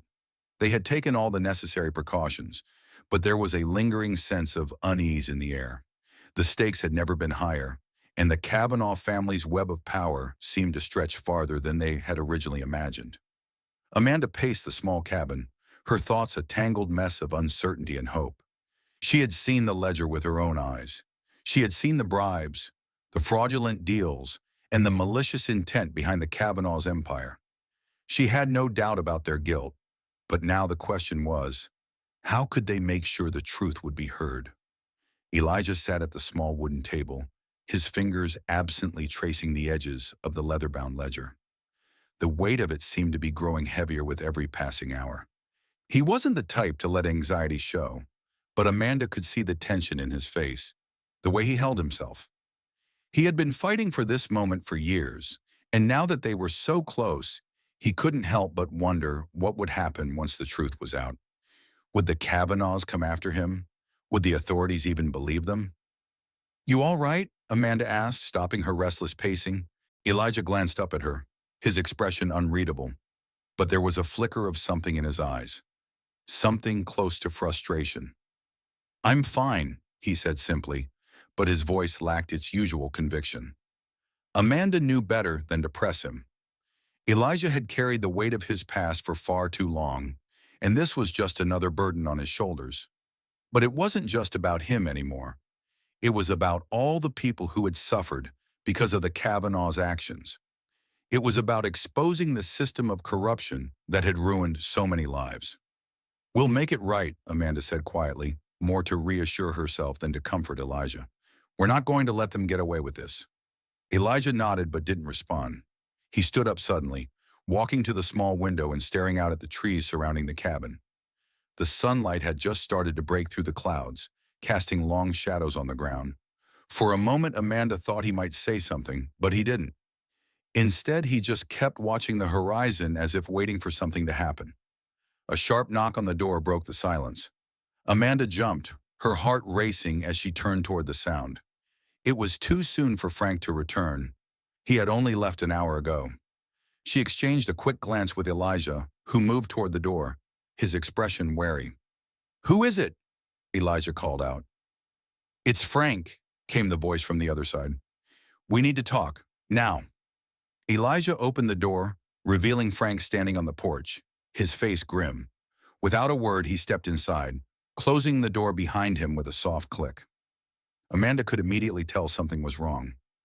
Frank's usual confidence was replaced with an edge of urgency, and there was a tension in his posture that made Amanda's stomach tighten. "What happened?" she asked, her voice barely above a whisper. Frank ran a hand through his hair, pacing for a moment before turning to face them. "I've been trying to reach Carla," he said, his voice low, "but she's not answering. I've left messages, but nothing. I don't know what's going on, but I'm getting the feeling that she's in danger." Amanda's heart sank. "Danger? What do you mean?" Frank looked at both of them, his face serious. "I think the Kavanaughs have gotten to her. She was asking too many questions, poking around in places she shouldn't have been. If she's gone silent, it's not because she suddenly decided to back off. It's because they found her." Elijah stepped forward, his jaw tightening. "What do we do now?" Frank didn't hesitate. "We need to find her before they do. If she's in trouble, we might be the only ones who can help her." The weight of the situation hit Amanda like a punch in the gut. They were already on the run, already carrying the evidence that could bring the Kavanaughs down. And now someone else, someone they had trusted, was at risk. But they couldn't afford to wait. They couldn't afford to be passive. Elijah looked at Frank, then at Amanda, his eyes hardening with resolve. "We go after her. We find her, no matter what." Amanda nodded, her mind already shifting gears. She couldn't afford to think of the dangers. Not now. "How do we track her down?" Frank glanced at the small stack of papers on the table, his mind already working. "I have a few leads. I've been looking into her movements, trying to figure out where she might have gone. We'll need to act fast. If the Kavanaughs have her, they'll be moving her somewhere by now." Elijah's face darkened. "Then let's move." They didn't waste another moment. They grabbed what little they had and piled into Frank's car, the urgency of the situation propelling them forward. The road ahead was uncertain, but one thing was clear. They couldn't let Carla become another casualty in the Kavanaghs' ruthless quest for power. The drive was tense, the air thick with anticipation and fear. Frank's knuckles were white on the steering wheel as they sped through the streets, headlights cutting through the darkness. Amanda sat in the back, her mind racing. They had no idea where Carla might be, but Frank had a few places in mind: safe houses, abandoned buildings, and even some of the Kavanaghs' lesser-known properties that they had used to hide things away. But the clock was ticking. Every second that passed felt like it could be too late. "Where do we start?" Amanda asked, her voice breaking the silence, though it felt as if it didn't belong in the heavy atmosphere of the car. "We start with where she would go if she wanted to hide in plain sight," Frank answered, his eyes scanning the streets ahead. "Carla's smart. She'll know better than to go somewhere too obvious. But she might have reached out to someone for help." Elijah, sitting quietly in the passenger seat, turned slightly to face Frank. "Do you think they've got her already? The Kavanaughs?" Frank's eyes flickered briefly to Elijah, his jaw tightening. "If they have, they're not going to make it easy for us to get her out. But if they haven't, we have to find her before they do. Carla knows too much now." The thought of Carla in danger weighed heavily on Amanda. She had seen how hard Frank had worked to get her involved, how much trust he had placed in her to dig deeper into the Kavanaugh's operations. And now here they were, racing against time to save a life and expose the Kavanaugh empire that had been built on stolen dreams. The silence that followed felt almost suffocating. Amanda couldn't stop thinking about the consequences of what they were doing. She and Elijah had no choice but to keep moving forward. But the deeper they went into this, the more it felt like they were pulling on a thread that could unravel everything, not just for the Kavanaughs, but for themselves as well. Frank's voice broke through her thoughts. "There's a place on the edge of town, an old storage facility. It's been used for off-the-book stuff before, and it wouldn't be the first time the Kavanaughs used it to keep someone out of sight. I'm betting Carla's there." Amanda's heart skipped a beat. "Let's go," she said, her voice steady despite the fear rising in her chest. They drove in silence for the next few minutes, the city's lights flickering in the distance as they headed out toward the industrial area that Frank had mentioned. The streets grew quieter, the occasional car or passing pedestrian becoming rarer as they approached the outskirts of the city. The further they drove, the more it felt like they were heading into the unknown. Finally, they arrived. Frank slowed the car, turning into an industrial complex that looked abandoned, its rusted gates barely standing, and the grounds overgrown with weeds. It seemed like the perfect place to hide someone. Out of sight, out of mind. The building loomed ahead, a grim reminder of the secrets it likely held. Frank parked the car at a distance, the three of them stepping out and moving cautiously toward the building. Amanda felt a chill run through her senses on high alert. The quiet of the night was only broken by the sound of their footsteps on the cracked pavement. "We're not alone," Elijah whispered suddenly, his eyes scanning the area. Amanda froze, heart pounding. Frank reached into his jacket, pulling out a small flashlight. "Stay close," he warned. They moved forward, the beam of light cutting through the darkness, revealing a large steel door. It was locked, but that didn't stop Frank. He pulled out a set of tools from his bag and quickly set to work. The tension was unbearable as the minutes ticked by. "You think they're still in there?" Amanda asked, her voice tight with apprehension. "Hard to say," Frank muttered, his focus on the lock. "But if they are, we need to be ready." With a soft click, the lock released, and Frank slowly pushed the door open. The stale air inside hit them immediately. The facility was as dark as the night outside, and the silence was oppressive. They stepped in, the sound of their shoes echoing off the concrete floor. A few moments of stillness passed before Frank broke the silence. "Stay close," he whispered, motioning for them to follow him deeper into the building. They moved cautiously through the darkened warehouse, the faint sound of distant machinery humming in the background. Amanda's breath quickened as her eyes adjusted to the dim light. She scanned the shadows, trying to pick out any sign of movement, but everything seemed eerily still. Then suddenly there was a noise, a soft rustling from one of the rooms at the far end of the hall. It was too quiet to be a coincidence. "Did you hear that?" Amanda whispered. Frank's eyes narrowed. "Stay behind me," he instructed, moving forward with careful steps. They approached the source of the noise slowly. As they neared the door, Frank held up a hand to signal for them to stop. He reached for the handle, turning it slowly. The door creaked open, revealing a small, dimly lit room. And there, sitting on a metal chair in the center of the room, was Carla. Amanda's breath caught in her throat as she stepped into the room, her heart lifting with relief. Carla was alive, but barely. Her face was pale, her clothes torn, and there were signs of bruising on her arms. But she was awake, and she was still fighting. "Carla!" Amanda rushed forward, but Frank caught her arm. "Wait," he said, his voice low. "There's no way they left her here unguarded." Amanda's eyes darted around the room, her body tensing. Frank was right. Something didn't add up. The Kavanaughs wouldn't leave their prize this exposed. "Carla, are you okay?" Amanda called gently. Carla's eyes flickered open, and she managed a weak smile. "You came. I didn't think anyone would." I'm so sorry. I didn't mean to drag you into this." "It's not your fault," Amanda said, crouching beside her. "We're here now. You're safey." But as she said those words, she couldn't shake the feeling that something was horribly wrong. And then it hit her. The sound of footsteps. The sound of footsteps grew louder, echoing down the narrow hallway as Amanda, Frank, and Elijah froze. It wasn't just one set of footsteps. There were multiple, approaching quickly. Amanda's heart raced. They had found Carla, but now they were trapped. "Where's the exit?" Elijah whispered urgently, his voice low and steady despite the rising tension. Frank's eyes darted around the small, dimly lit room. "Back the way we came," he said quietly. "But we can't go out there now. If they've got guards, they'll catch us before we make it to the door." Amanda's mind was racing. They had to get out of here. They couldn't risk a confrontation with the Kavanaughs' men, at least not until they had Carla safe. She turned to Carla, who was still sitting weakly in the chair, her eyes wide with fear. "Carla," Amanda said softly, kneeling beside her, "we're getting you out of here. You're going to be okay." Carla's gaze flickered toward the door, and then back to Amanda.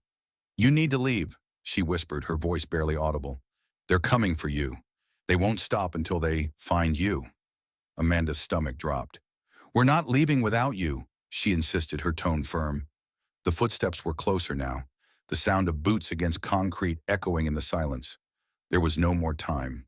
They needed a plan, and fast. "Elijah," Frank said, his voice low, "we can't take her through the front. We need to go through the back. There's a small maintenance exit. It's behind that wall." Elijah nodded, his mind already processing the situation. He moved swiftly, his hand reaching for the door handle.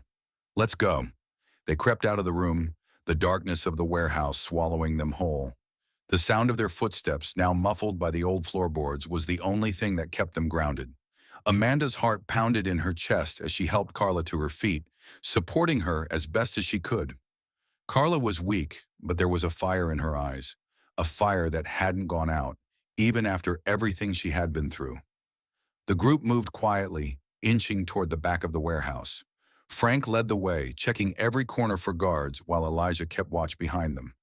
They reached the maintenance hallway, a narrow, cramped space that seemed to stretch on forever. The air was thick with dust and the smell of oil, but they pressed forward. "Almost there," Frank whispered, his eyes scanning the door ahead. He was close now, so close to getting them all out of here. But just as they reached the door, the sound of a radio crackled through the silence. "Target sighted! Move in!" A voice barked from the far end of the hallway. Amanda's breath caught in her throat as she turned to look at Elijah. Their time had run out. There was no more sneaking through the shadows. "Run!" Frank shouted, flinging open the door. They bolted through it, the night air hitting them like a cold slap. The warehouse stood on a large deserted lot, the moonlight illuminating their path, but they knew it wouldn't last. They were exposed. "Where's the car?" Elijah asked urgently, looking around. "Not far," Frank answered. "Follow me." They sprinted across the lot, the sound of footsteps growing louder behind them. Amanda's chest burned with every breath as she pushed herself harder. Carla was barely able to keep up, but Amanda wouldn't leave her behind. She kept a firm grip on her arm, pulling her forward with every step. Suddenly, a bright light flooded the area, blinding them. It was a car's headlights. Someone had seen them. "Shit!" Frank cursed, ducking behind a stack of crates. "They're on us!" The sound of an engine revving and tires screeching reached them a moment later. The Kavanaughs men were closing in. "Stay down," Elijah ordered, pulling them all behind the crates. The shadows from the buildings around them offered some cover, but it wouldn't be enough if they were caught in the open. Amanda's heart pounded in her ears. She had known this would be dangerous, but she never imagined it would escalate so quickly. They needed to act fast. "Frank, what now?" Amanda whispered, her breath coming in ragged gasps. Frank looked around, his mind racing. "We need to split up," he said, his voice steady despite the chaos.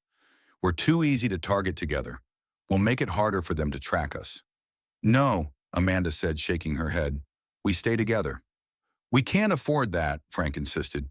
"You and Elijah take Carla. I'll lead them away. They won't expect us to split up." "No, Frank," Elijah said, his voice firm. "We're not leaving you behind." Frank gave them a quick look, his expression hardening. "You don't have a choice. Get to the car. I'll draw their attention." Before Amanda could protest, Frank was already moving, disappearing into the shadows. She had no time to argue. "Come on," she said, pulling Carla toward the car parked on the far side of the lot. Elijah followed closely behind, his gaze still scanning the darkness. The car was only a few hundred feet away, but every step felt like an eternity. The sound of the engine and the crackling radios grew louder behind them, but they were close, so close. As they neared the car, Amanda felt a surge of hope. They were almost out of the woods, but then the unmistakable sound of footsteps, heavy and deliberate, resonated from behind them. The Kavanaughs men were closing in, faster now, and their proximity made Amanda's stomach twist with dread. "Faster!" she urged Carla, keeping her grip on her as they broke into a sprint. The car was now just within reach, the familiar shape of Frank's old sedan offering a flicker of hope. Elijah stayed close behind, his eyes darting over their surroundings, alert for any sign of movement. Just as they reached the car, a shot rang out.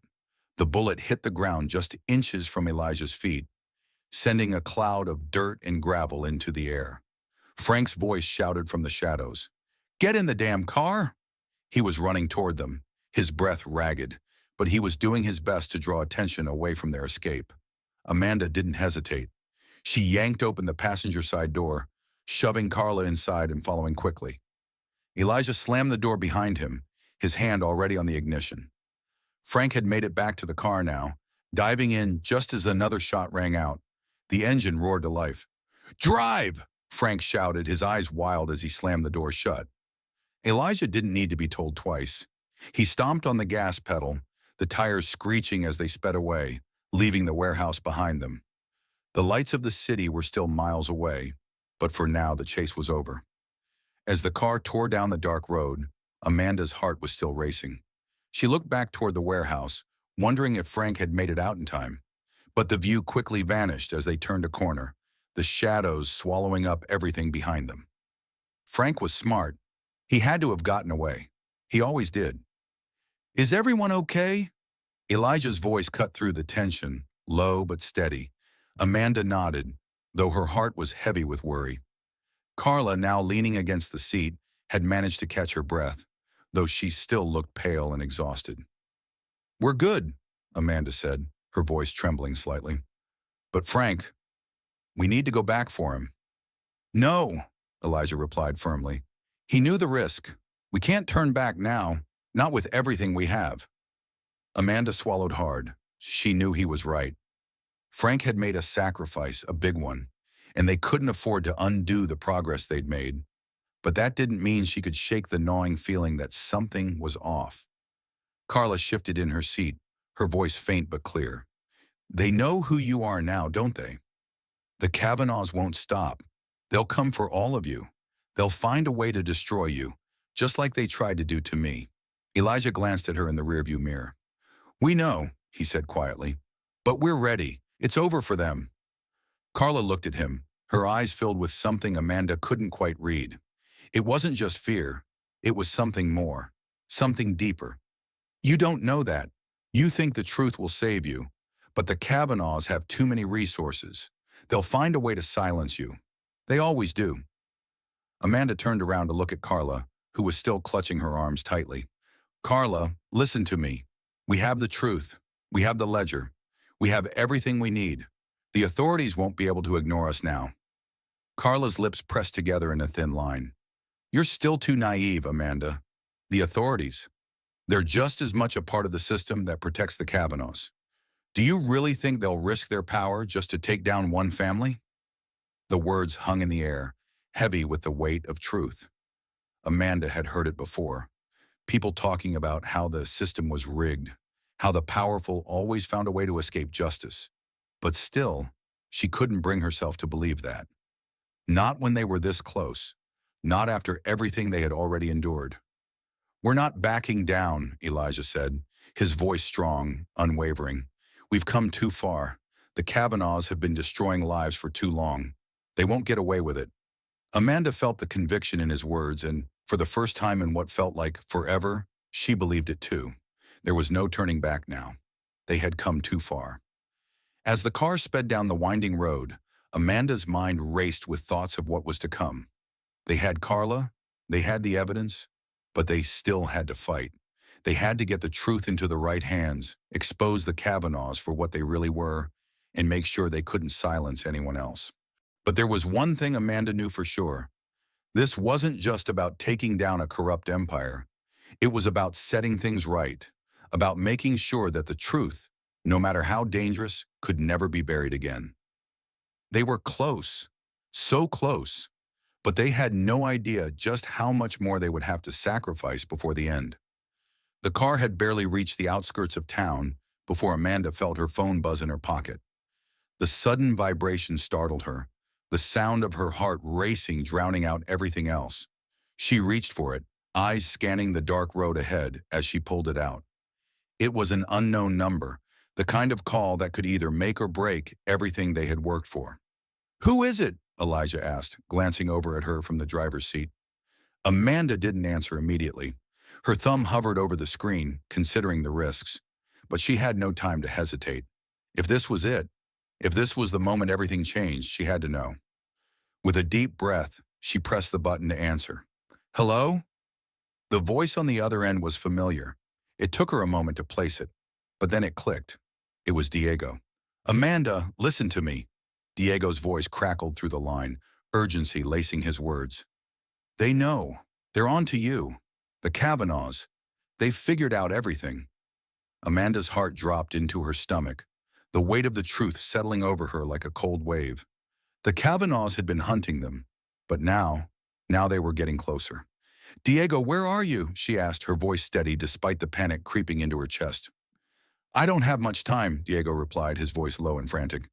"I've got the proof. I've sent everything I've found to a secure email, but they're going to come for me.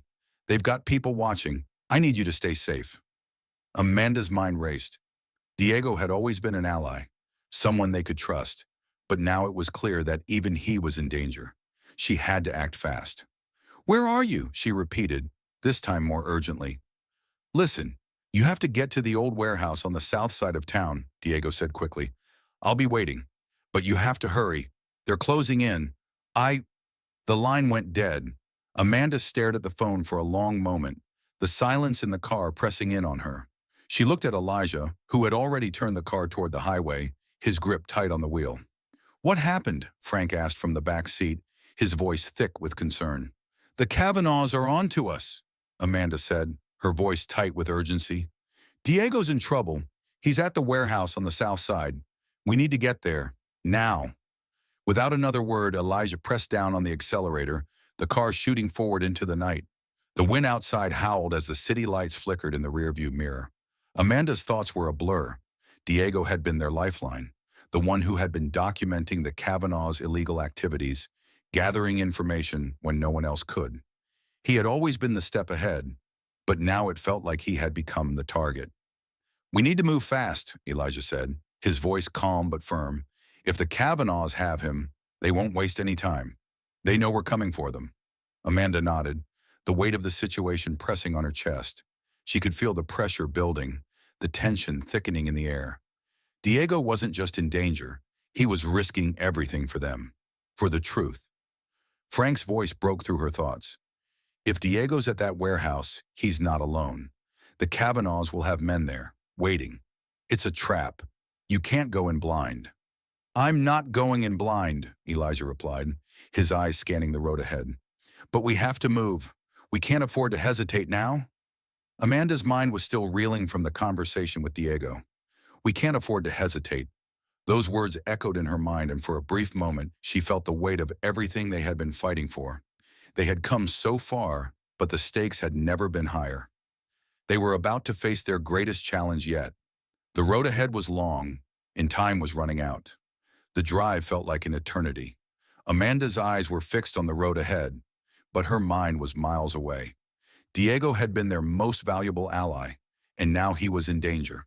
Worse, he had been in contact with them only moments ago, and she couldn't shake the feeling that time was slipping through their fingers. Elijah's focus remained unwavering. His hands gripped the wheel tightly as they sped toward the warehouse district. Despite the urgency of the situation, his calm demeanor was oddly reassuring. But Amanda knew that it wouldn't be enough if they were too late. "We need to be smart about this," Frank spoke up from the back, his voice measured. "We can't just storm in. If the Kavanaughs are waiting for us, we'll be walking right into a trap." Amanda could feel the anxiety in her chest as she turned her head to face him. "What do you suggest then?" she asked, frustration creeping into her tone. "Do we wait until it's too late? We don't have the luxury of time." "I'm not saying we wait," Frank said calmly. "I'm saying we need a plan. Diego's in a bad spot, but if we rush in, we'll be risking everything. We need to use our heads." Amanda nodded, taking in his words. They had been through so much, and it was all leading to this moment. The Kavanaughs had been a shadow over their lives for so long. Now it was time to make them face the consequences of their actions. But if they made one wrong move, everything they had worked for could be destroyed in an instant. Frank continued, "We'll need to split up. Amanda, you and Elijah can approach the front. I'll take the back. That way we can cover all exits." Elijah shot a quick look at Frank. "And if we're caught in the crossfire?" "If we're caught, we fight," Frank replied, his eyes hard. "But we keep our focus on getting Diego out. We can't afford to lose him now. Not when we're this close." Amanda swallowed the lump in her throat. "All right, let's do this." The plan wasn't ideal. Nothing about this situation was. But they had no other choice. Time was against them, and the risk of waiting any longer was greater than the risk of walking straight into the lion's den. They finally reached the warehouse district, the towering buildings looming ahead in the distance, shadows of industrial structures cutting through the dim light of the night. The air had a faint metallic scent, a reminder of the area's purpose. The vast, empty parking lots and abandoned buildings that once housed thriving businesses now stood as silent witnesses to a forgotten past. Elijah slowed the car and pulled into a hidden corner, a perfect vantage point to observe the area without being seen. The warehouse they were looking for was just ahead, a dilapidated structure with a cracked facade. It looked abandoned, but Amanda knew better than to trust appearances. The Kavanaughs had a way of making things seem quieter than they were. "We stick to the plan," Elijah said, his voice steady. "Amanda, you and I take the front. Frank, you take the back. Stay in contact no matter what." Frank nodded. "If things go south, don't hesitate to pull out. We're not invincible." Amanda nodded but couldn't bring herself to speak. She knew the dangers they were facing, but the thought of losing Diego now, after everything they had gone through, was unbearable. They couldn't afford to fail. The three of them made their way toward the building, the cold air nipping at their skin as they walked. Their footsteps were soft against the gravel, but each one felt like a drumbeat in Amanda's chest. She couldn't shake the feeling that they were being watched, that the Kavanaughs were already one step ahead. As they approached the front of the warehouse, Amanda took a deep breath, steadying herself. This was it. No turning back now. She exchanged a glance with Elijah, who gave her a quick nod, his expression unreadable. Frank took off to the back of the building, disappearing into the shadows. Amanda and Elijah slowly crept toward the front door. The warehouse was eerily quiet, the only sound their own breathing. Amanda's thoughts raced as she pushed down the creeping anxiety threatening to overwhelm her. They were close, but it still didn't feel like they were in control of the situation. Elijah motioned for her to stay low as they approached the entrance. He placed his ear to the door, listening carefully for any sign of movement inside. After a tense moment, he gave her a slight nod. "Clear," he whispered. Amanda exhaled a breath she hadn't realized she was holding. They stepped inside, the door creaking as they pushed it open. The inside was just as silent as the outside. Too silent. The walls were covered in grime, the floor littered with debris. It was the kind of place where people came to hide things they didn't want found. They moved slowly, careful not to make any noise. The warehouse stretched out in front of them, empty and dark. But as they ventured deeper into the building, Amanda could feel the tension in the air. This place had been a hiding spot before. It could be one again. "We need to find Diego, and fast," Amanda whispered, her eyes scanning the shadows. "Stay close," Elijah replied, his eyes narrowing as he surveyed the room. And then they heard it, a faint sound, footsteps. The footsteps grew louder, closer, and Amanda's pulse quickened. She could feel her heart thudding in her chest, each beat matching the rhythm of their approach. Elijah had stopped, his body tense like a coiled spring, every sense alert. His eyes darted around the shadowy interior of the warehouse, scanning for any sign of movement. "They're here," he murmured, barely a breath. Amanda's throat tightened, and she pressed herself closer to the dark corner they had hidden in, the cold metal of the wall pressing into her back. Her thoughts raced. She had expected this, but that didn't make it any easier. The Kavanaughs men were here, and they had just stepped into the lion's den. "We don't know how many are out there," Elijah whispered. "Stay low. Move only when I say." Amanda nodded, trying to steady her breathing, her eyes adjusting to the dim light, track the faint shadows moving beyond the crates ahead. She could make out the faint silhouettes of figures walking past the narrow openings between the stacked boxes. There were at least 3 of them, maybe more. They were methodical, searching the space, checking each aisle, each corner. Elijah held up his hand, signaling for her to follow. She crept quietly behind him, barely making a sound, her footsteps muffled by the scattered debris on the ground. They made their way deeper into the warehouse, sticking to the shadows, barely daring to breathe. They had to be careful. If they were spotted now, they wouldn't get another chance. They reached the next row of crates, and Elijah paused, his head tilting slightly as if listening for something. Amanda watched him, her senses on high alert. The warehouse was silent now, save for the soft shuffle of boots against concrete. A few moments later, Elijah nodded to her, his face grim. "We need to find Diego," he said, his voice low. "He's close." Amanda's stomach flipped. She could feel her nerves building. What if they were too late? What if the Kavanaughs had already taken him? She couldn't bear the thought of it. The footsteps outside the row of crates grew louder, and Amanda tensed. They were getting closer. Elijah made a quick decision, motioning for her to follow him down another narrow aisle.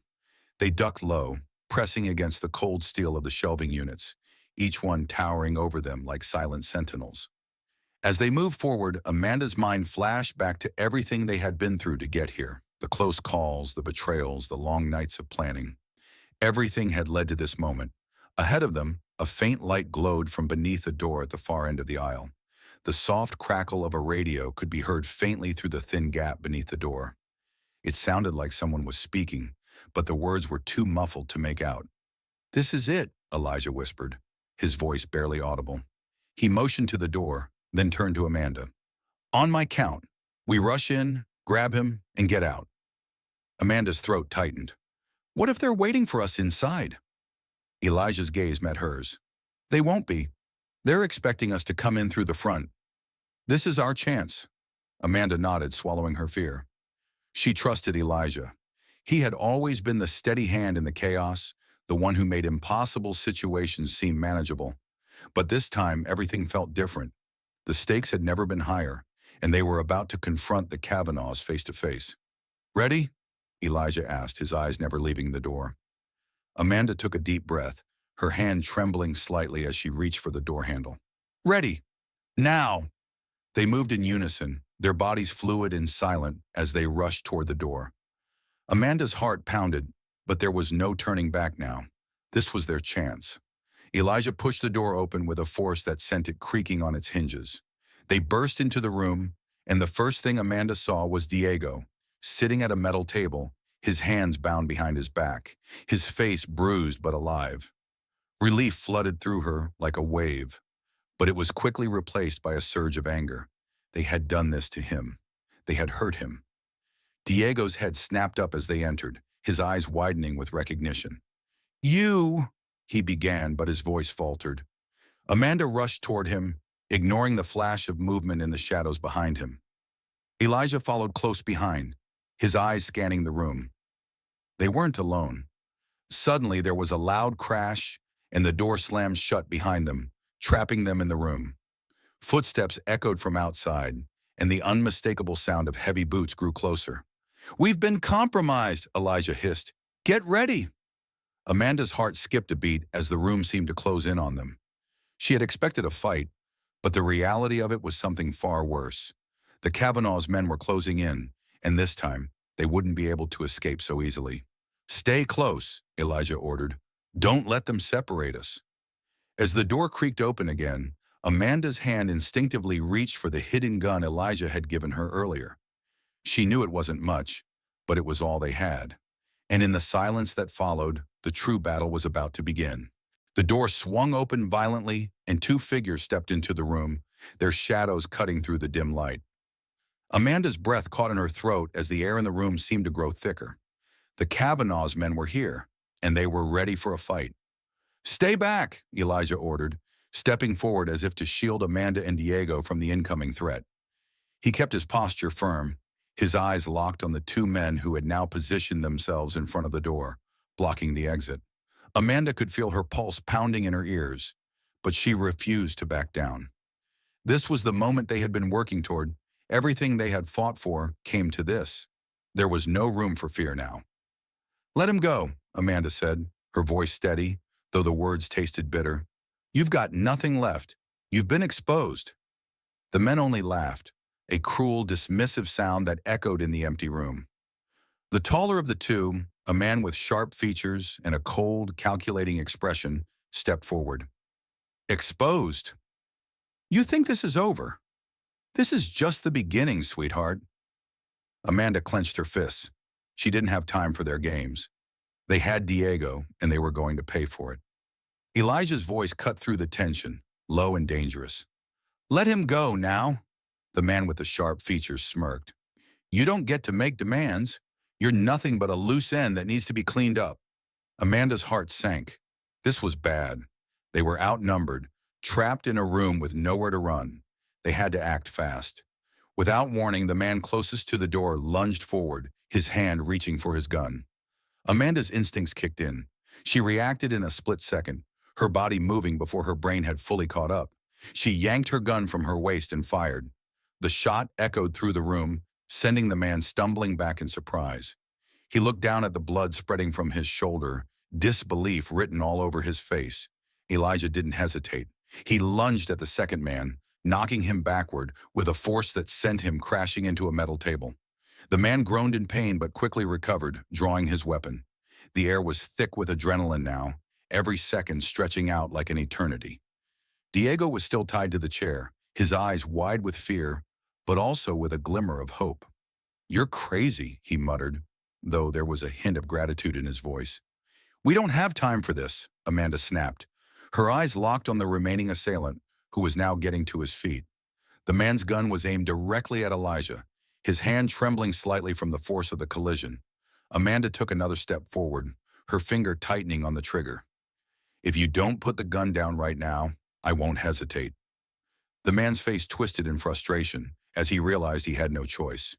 He lowered the gun, his gaze flickering between Amanda and Elijah.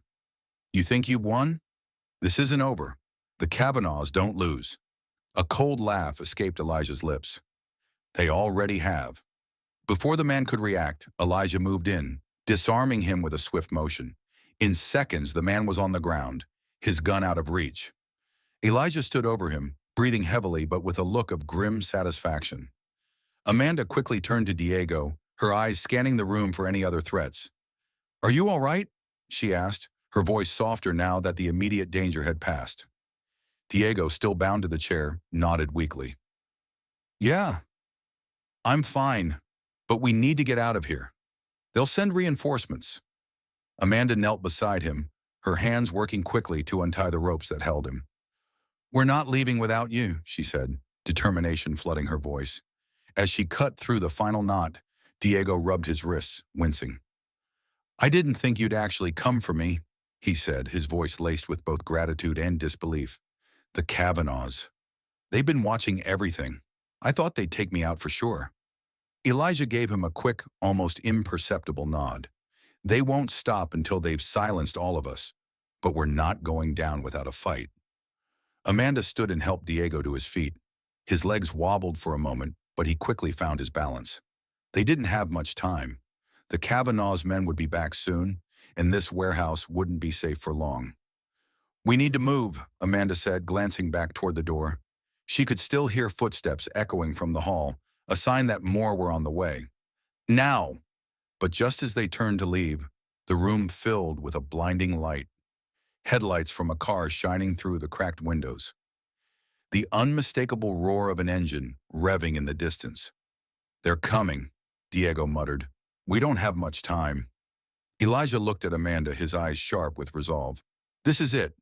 We have to get out now." With the Kavanaugh's reinforcements on their way, Amanda, Elijah, and Diego rushed toward the back exit, their only chance at survival now depending on how fast they could get to safety. The world outside the warehouse was silent, the calm before the storm. But inside, everything was about to change. The night air was thick with tension as Amanda, Elijah, and Diego hurried through the back alleys, their footsteps muffled by the rain that had begun to fall again, heavy and relentless. Each drop seemed to weigh more heavily on them than the last, as though the world itself was pressing down on them, urging them to keep moving, to escape whatever nightmare had been unleashed. "We can't keep running like this," Diego muttered, his breath coming in short, sharp bursts as he struggled to keep pace. His face was pale, his body exhausted from both the physical toll of their escape and the emotional weight of everything that had happened. He had been through too much, but still, he kept moving, the fire of survival burning within him. "We don't have a choice," Amanda replied, her voice tight with the strain of keeping it together. She glanced over at Elijah, who was leading them through the maze of streets with the confidence of someone who had done this 100 times before.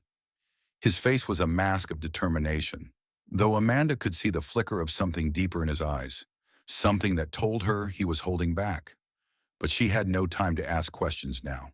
They were all in this together, and that was enough. "We need to get somewhere safe," Elijah said, his voice calm, but there was an edge to it that Amanda couldn't ignore. "We can't afford to stop until we find a secure place. Once they know we're out, they'll come for us. Fast. Diego nodded, though he didn't speak. He was too tired, too worn out, to offer much more than the occasional grunt of agreement. His body was still shaking from the adrenaline, but the exhaustion was catching up to him quickly. Amanda felt the weight of their situation pressing in on her, the walls closing in. The Kavanaughs had made their move, and everything they had fought for was now hanging in the balance. They couldn't afford to slip up. Not now. Not when they were so close to the truth. The rain soaked through their clothes as they continued down the narrow alleyways, the sound of their footsteps echoing in the night. Every corner they turned, every shadow they passed, felt like a potential threat. The Kavanaughs were powerful, and if they had even the slightest inkling of where they were, they would be right on their heels. "Any ideas?" Amanda asked, looking at Elijah. His face was hard, his jaw clenched, but there was something in his posture that told her he was deep in thought, calculating their next move. "We keep moving," Elijah replied, his voice steady but filled with an undeniable urgency.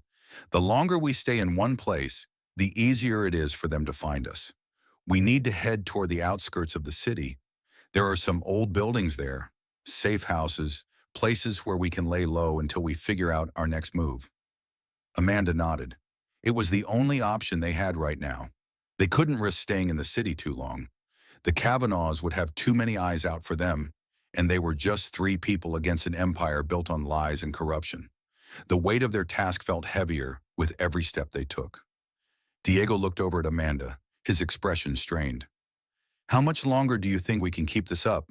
he asked, his voice thick with fatigue. "I don't know," Amanda admitted, her gaze drifting to the dark horizon. "But we don't have a choice. We keep going, no matter what." Elijah stopped suddenly, holding up a hand to signal them to halt. Amanda tensed, her heart racing. She knew something was wrong. "What is it?" she whispered, her voice barely audible over the sound of the rain. Elijah's eyes scanned the street ahead, his expression focused. "I think we've been followed." Amanda's breath caught in her throat. She had known it was only a matter of time before they were tracked down, but the reality of it felt like a cold slap to the face. "How many?" she asked, her mind already racing through their options. They had nowhere to run. They were out in the open, exposed. "I'm not sure," Elijah said, his voice tense, "but we're about to find out." Suddenly, the sound of a car engine revving broke through the rain-drenched night. It was a familiar sound, too familiar. Amanda's heart skipped a beat. "They've found us," Elijah said, his voice laced with a calm fury that sent a chill down Amanda's spine. "Stay low." The sound of the car grew louder as it approached, its headlights cutting through the darkness. Amanda's chest tightened with dread as she looked around. They were in a dead-end alley now, and there was no way out unless they somehow got past whatever Kavanaugh's men had sent after them. "Elijah," she whispered urgently, "what do we do?" Elijah was already calculating, his eyes scanning their surroundings. "Stay low, don't move until I say so," he replied, his voice a calm, almost chilling contrast to the racing thoughts swirling in Amanda's head. He glanced at Diego, who was still struggling to catch his breath. "You okay?" Diego nodded, but there was a faint sheen of sweat on his forehead, his face pale from the relentless stress and fear. "Yeah, just tired." Amanda placed a hand on his arm, squeezing it reassuringly. She had to focus now, had to shut out the fear and concentrate on getting them out alive. She couldn't afford to think about what might happen next or the mess they were in. All that mattered was surviving, getting out of this alley, and keeping the Kavanaugh's empire from silencing them. The car stopped abruptly at the mouth of the alley. The headlights briefly illuminated their hiding place, casting long shadows across the wet ground. Amanda's breath caught in her throat. She could hear the sound of doors opening, 2 men, maybe 3, getting out. Their boots hit the pavement with a sharp echo. "Shit," Diego muttered under his breath, his eyes wide with panic. "We're screwed." Amanda's pulse thudded in her ears. The footsteps grew closer, now crunching against the wet pavement. There was nowhere to hide, no way to outrun them. They would find them. There was no escaping it. But Elijah had a plan. "Follow me," he whispered, his voice barely audible. He took a quick step forward, moving silently toward a narrow side alley that barely seemed wide enough for them to squeeze through. Amanda didn't hesitate. She grabbed Diego's arm, pulling him behind her as they hurried after Elijah. The narrow passageway was dark, the air thick with the smell of rain-soaked garbage and damp concrete. They moved fast, every step a whisper against the wet ground, the sound of the rain pounding above them, drowning out most of their movements. "Keep going," Elijah ordered, his voice firm, guiding them through the twists and turns of the alley. He seemed to know exactly where he was going. Amanda had no idea how, but she trusted him completely. The tension in her chest didn't ease, but she pushed forward, one step at a time. As they rounded another corner, Amanda heard the distinct sound of a car door slamming. They were close. The men were still searching for them, but they hadn't spotted them yet. "Almost there," Elijah muttered. "Just a little further." But the sound of heavy boots crunching on the gravel was getting closer, faster now. Amanda could feel her heart racing, her breath coming in shallow bursts. If they didn't make it to cover soon, they were done. Suddenly, Elijah stopped dead in his tracks. Amanda nearly bumped into him, but he held a finger to his lips, signaling her to stay quiet. Ahead of them was a small, rundown building, an abandoned storage unit. The door was cracked open just enough to squeeze through. "Elijah, what now?"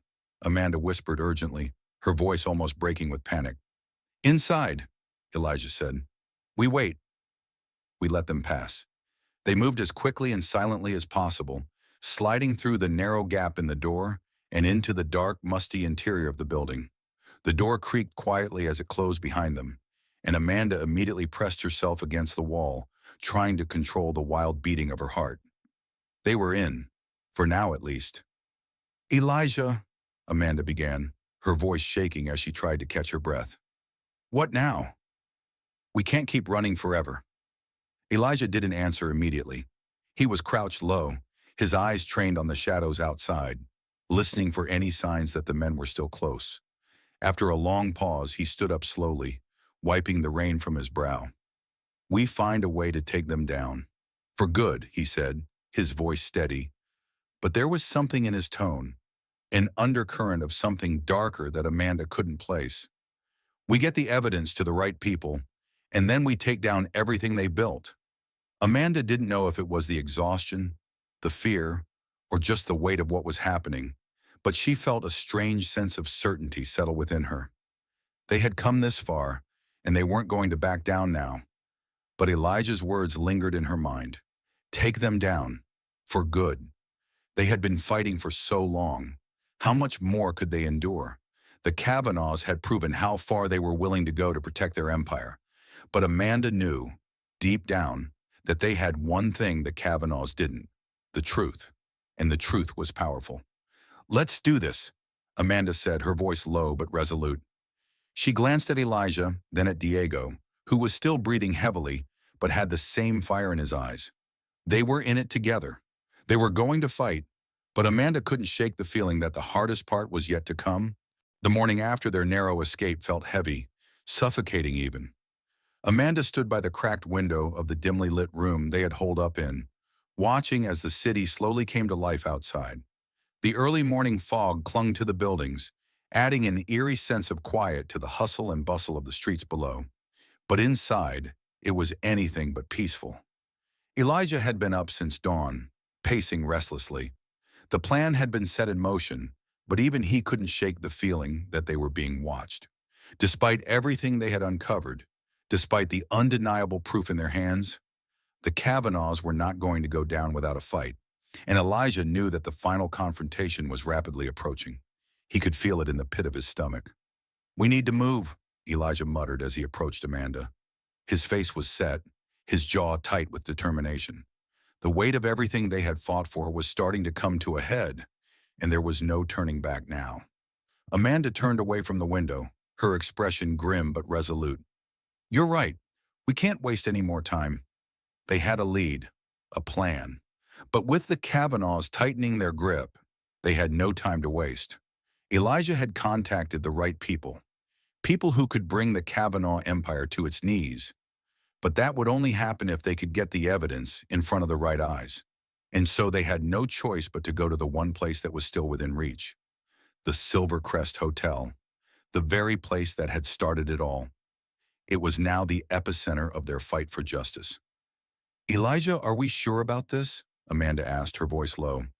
It's a risk. Going back to the Silver Crest, they'll be expecting us. Elijah's eyes darkened, and for a moment, the weariness that had been weighing on him showed. I know, but it's the only way. We have to make them face the truth. We expose the Kavanaughs or we risk losing everything. Diego, who had been sitting in silence in the corner of the room, spoke up. We're not doing this alone, are we? We've got to have some backup. We need leverage.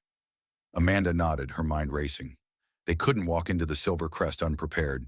They needed more than just the evidence. They needed people who could help. She pulled out her phone, quickly scrolling through contacts. There was one person, one ally, who could make all the difference. I'll call Frank, she said, her voice determined. He's been one step ahead of them all along. If anyone knows how to move without being seen, it's him. As Amanda dialed Frank's number, Elijah walked over to the small table in the room, gathering the stack of documents they had spent so long assembling. The ledger, the forged records, everything. It was time to put it all on the line. Make sure we're ready, Elijah said to Amanda, his tone firm. Once we go in, there's no turning back. We either expose them, or they make sure we never speak again. Amanda glanced at him, her expression steely. We're ready, she said, her voice unwavering. We have the truth. We have everything we need. She listened intently as Frank answered the phone. Amanda, what's going on? Frank's voice crackled through the speaker, filled with concern. I thought you guys were laying low. We don't have that luxury anymore, Amanda replied. We need your help. We're going to the Silver Crest. We've got the evidence, but we need eyes on the inside. Can you do it?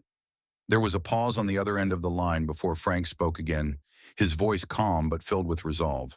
I'll be there, but we need to move fast. If you're going to pull this off, you can't wait for backup to show up. You need to hit them hard. Amanda nodded, even though Frank couldn't see her. I know, we're already on our way.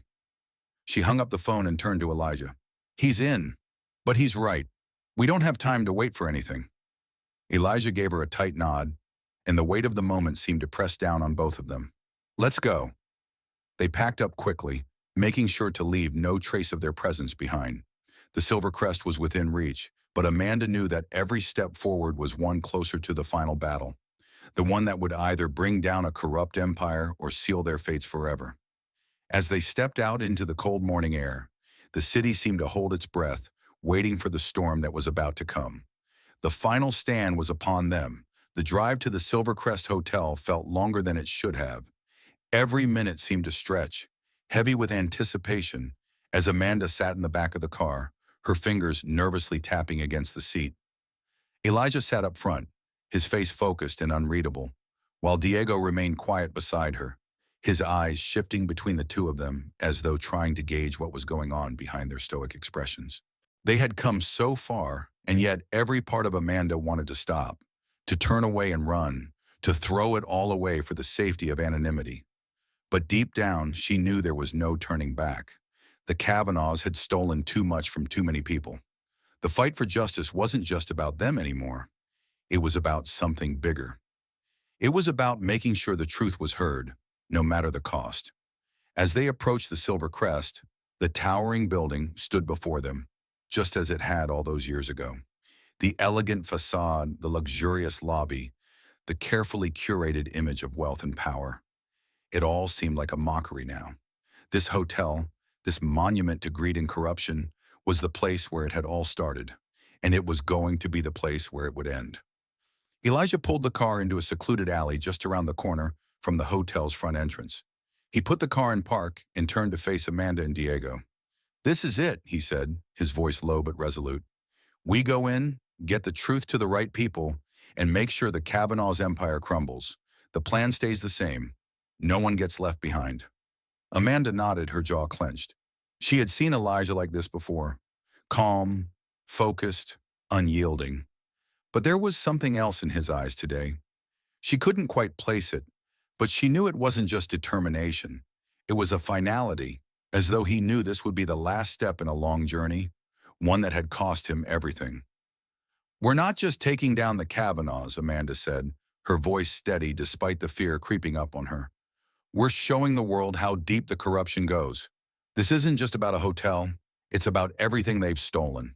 Diego shifted in his seat, his fingers nervously tapping against the door. I get it, but you both know this isn't going to be easy. They'll be waiting for us. They always are. Exactly why we need to move fast, Elijah said. We're not going in alone. We have Frank on the inside. We just need to get to the right place at the right time. Amanda looked at him. And after we expose them? Elijah's gaze met hers, his face hardening. We take them down for good. Not just the Kavanaughs, but everyone they brought into this mess. The people who turned a blind eye, who let it happen, who were complicit in the destruction of lives. They'll face justice. Amanda could feel her heart race at his words. The weight of what they were about to do settled on her shoulders. But this time, it felt different. It wasn't just the adrenaline or the fear. It was the knowledge that they were right. They were doing the right thing. Elijah checked his watch, his lips tightening. We have one shot at this. We can't wait any longer. Let's go. They all climbed out of the car, stepping onto the wet pavement. The rain had slowed to a drizzle, but the air still felt heavy, as though the city itself was holding its breath, waiting for the storm to come. The Silver Crest loomed ahead, its towering glass windows reflecting the gray sky. It looked almost pristine, like a monument to everything the Kavanaughs had built, everything they had taken. But today it was about to come crashing down. They moved quickly and quietly toward the back entrance, blending into the shadows. Elijah's steps were purposeful, each one taken with the quiet precision of someone who had planned for this moment. They were close now, so close to the truth, to bringing everything into the light. Frank should be inside, ready to help, Amanda said, glancing over at Elijah. If anyone can get us through this, it's him. Elijah nodded, his face grim. He's not the only one. We have backup on standby, but we can't afford to wait for it. The Kavanaughs are already too deep into this city.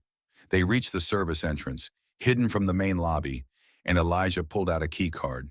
He swiped it quickly, the soft beep of the lock disengaging. The door creaked open, and they slipped inside. The hotel was eerily quiet, the luxurious halls devoid of guests this early in the morning. The quiet was unsettling, almost unnatural, as though the hotel had been holding its breath along with the city. But Amanda knew that silence wouldn't last long. They were on borrowed time. Stay close, Elijah whispered as they moved through the dimly lit corridors. We head straight to the archives. That's where we'll find everything we need. Amanda nodded, glancing back at Diego, who seemed unusually quiet. She could see the tension in his shoulders, the way he held himself rigid as they walked, and it made her wonder just how much longer he could keep pushing forward. This had been a long road for all of them, but for Diego, it felt like he was running on fumes. They reached a narrow stairwell that led to the basement level. Elijah stopped, pressing his ear to the door for a moment, listening carefully. No sign of anyone, he said quietly. We go in now. The door opened with a soft squeal, and they descended into the darkness of the hotel's lower levels. The faint smell of old paper and mildew filled the air. The archives were down here, hidden from the public eye, where Kavanaugh's secrets had been carefully tucked away for years. Amanda's hand tightened around the gun in her waistband. This was it. They were going to make sure the Kavanaughs would never escape the truth again.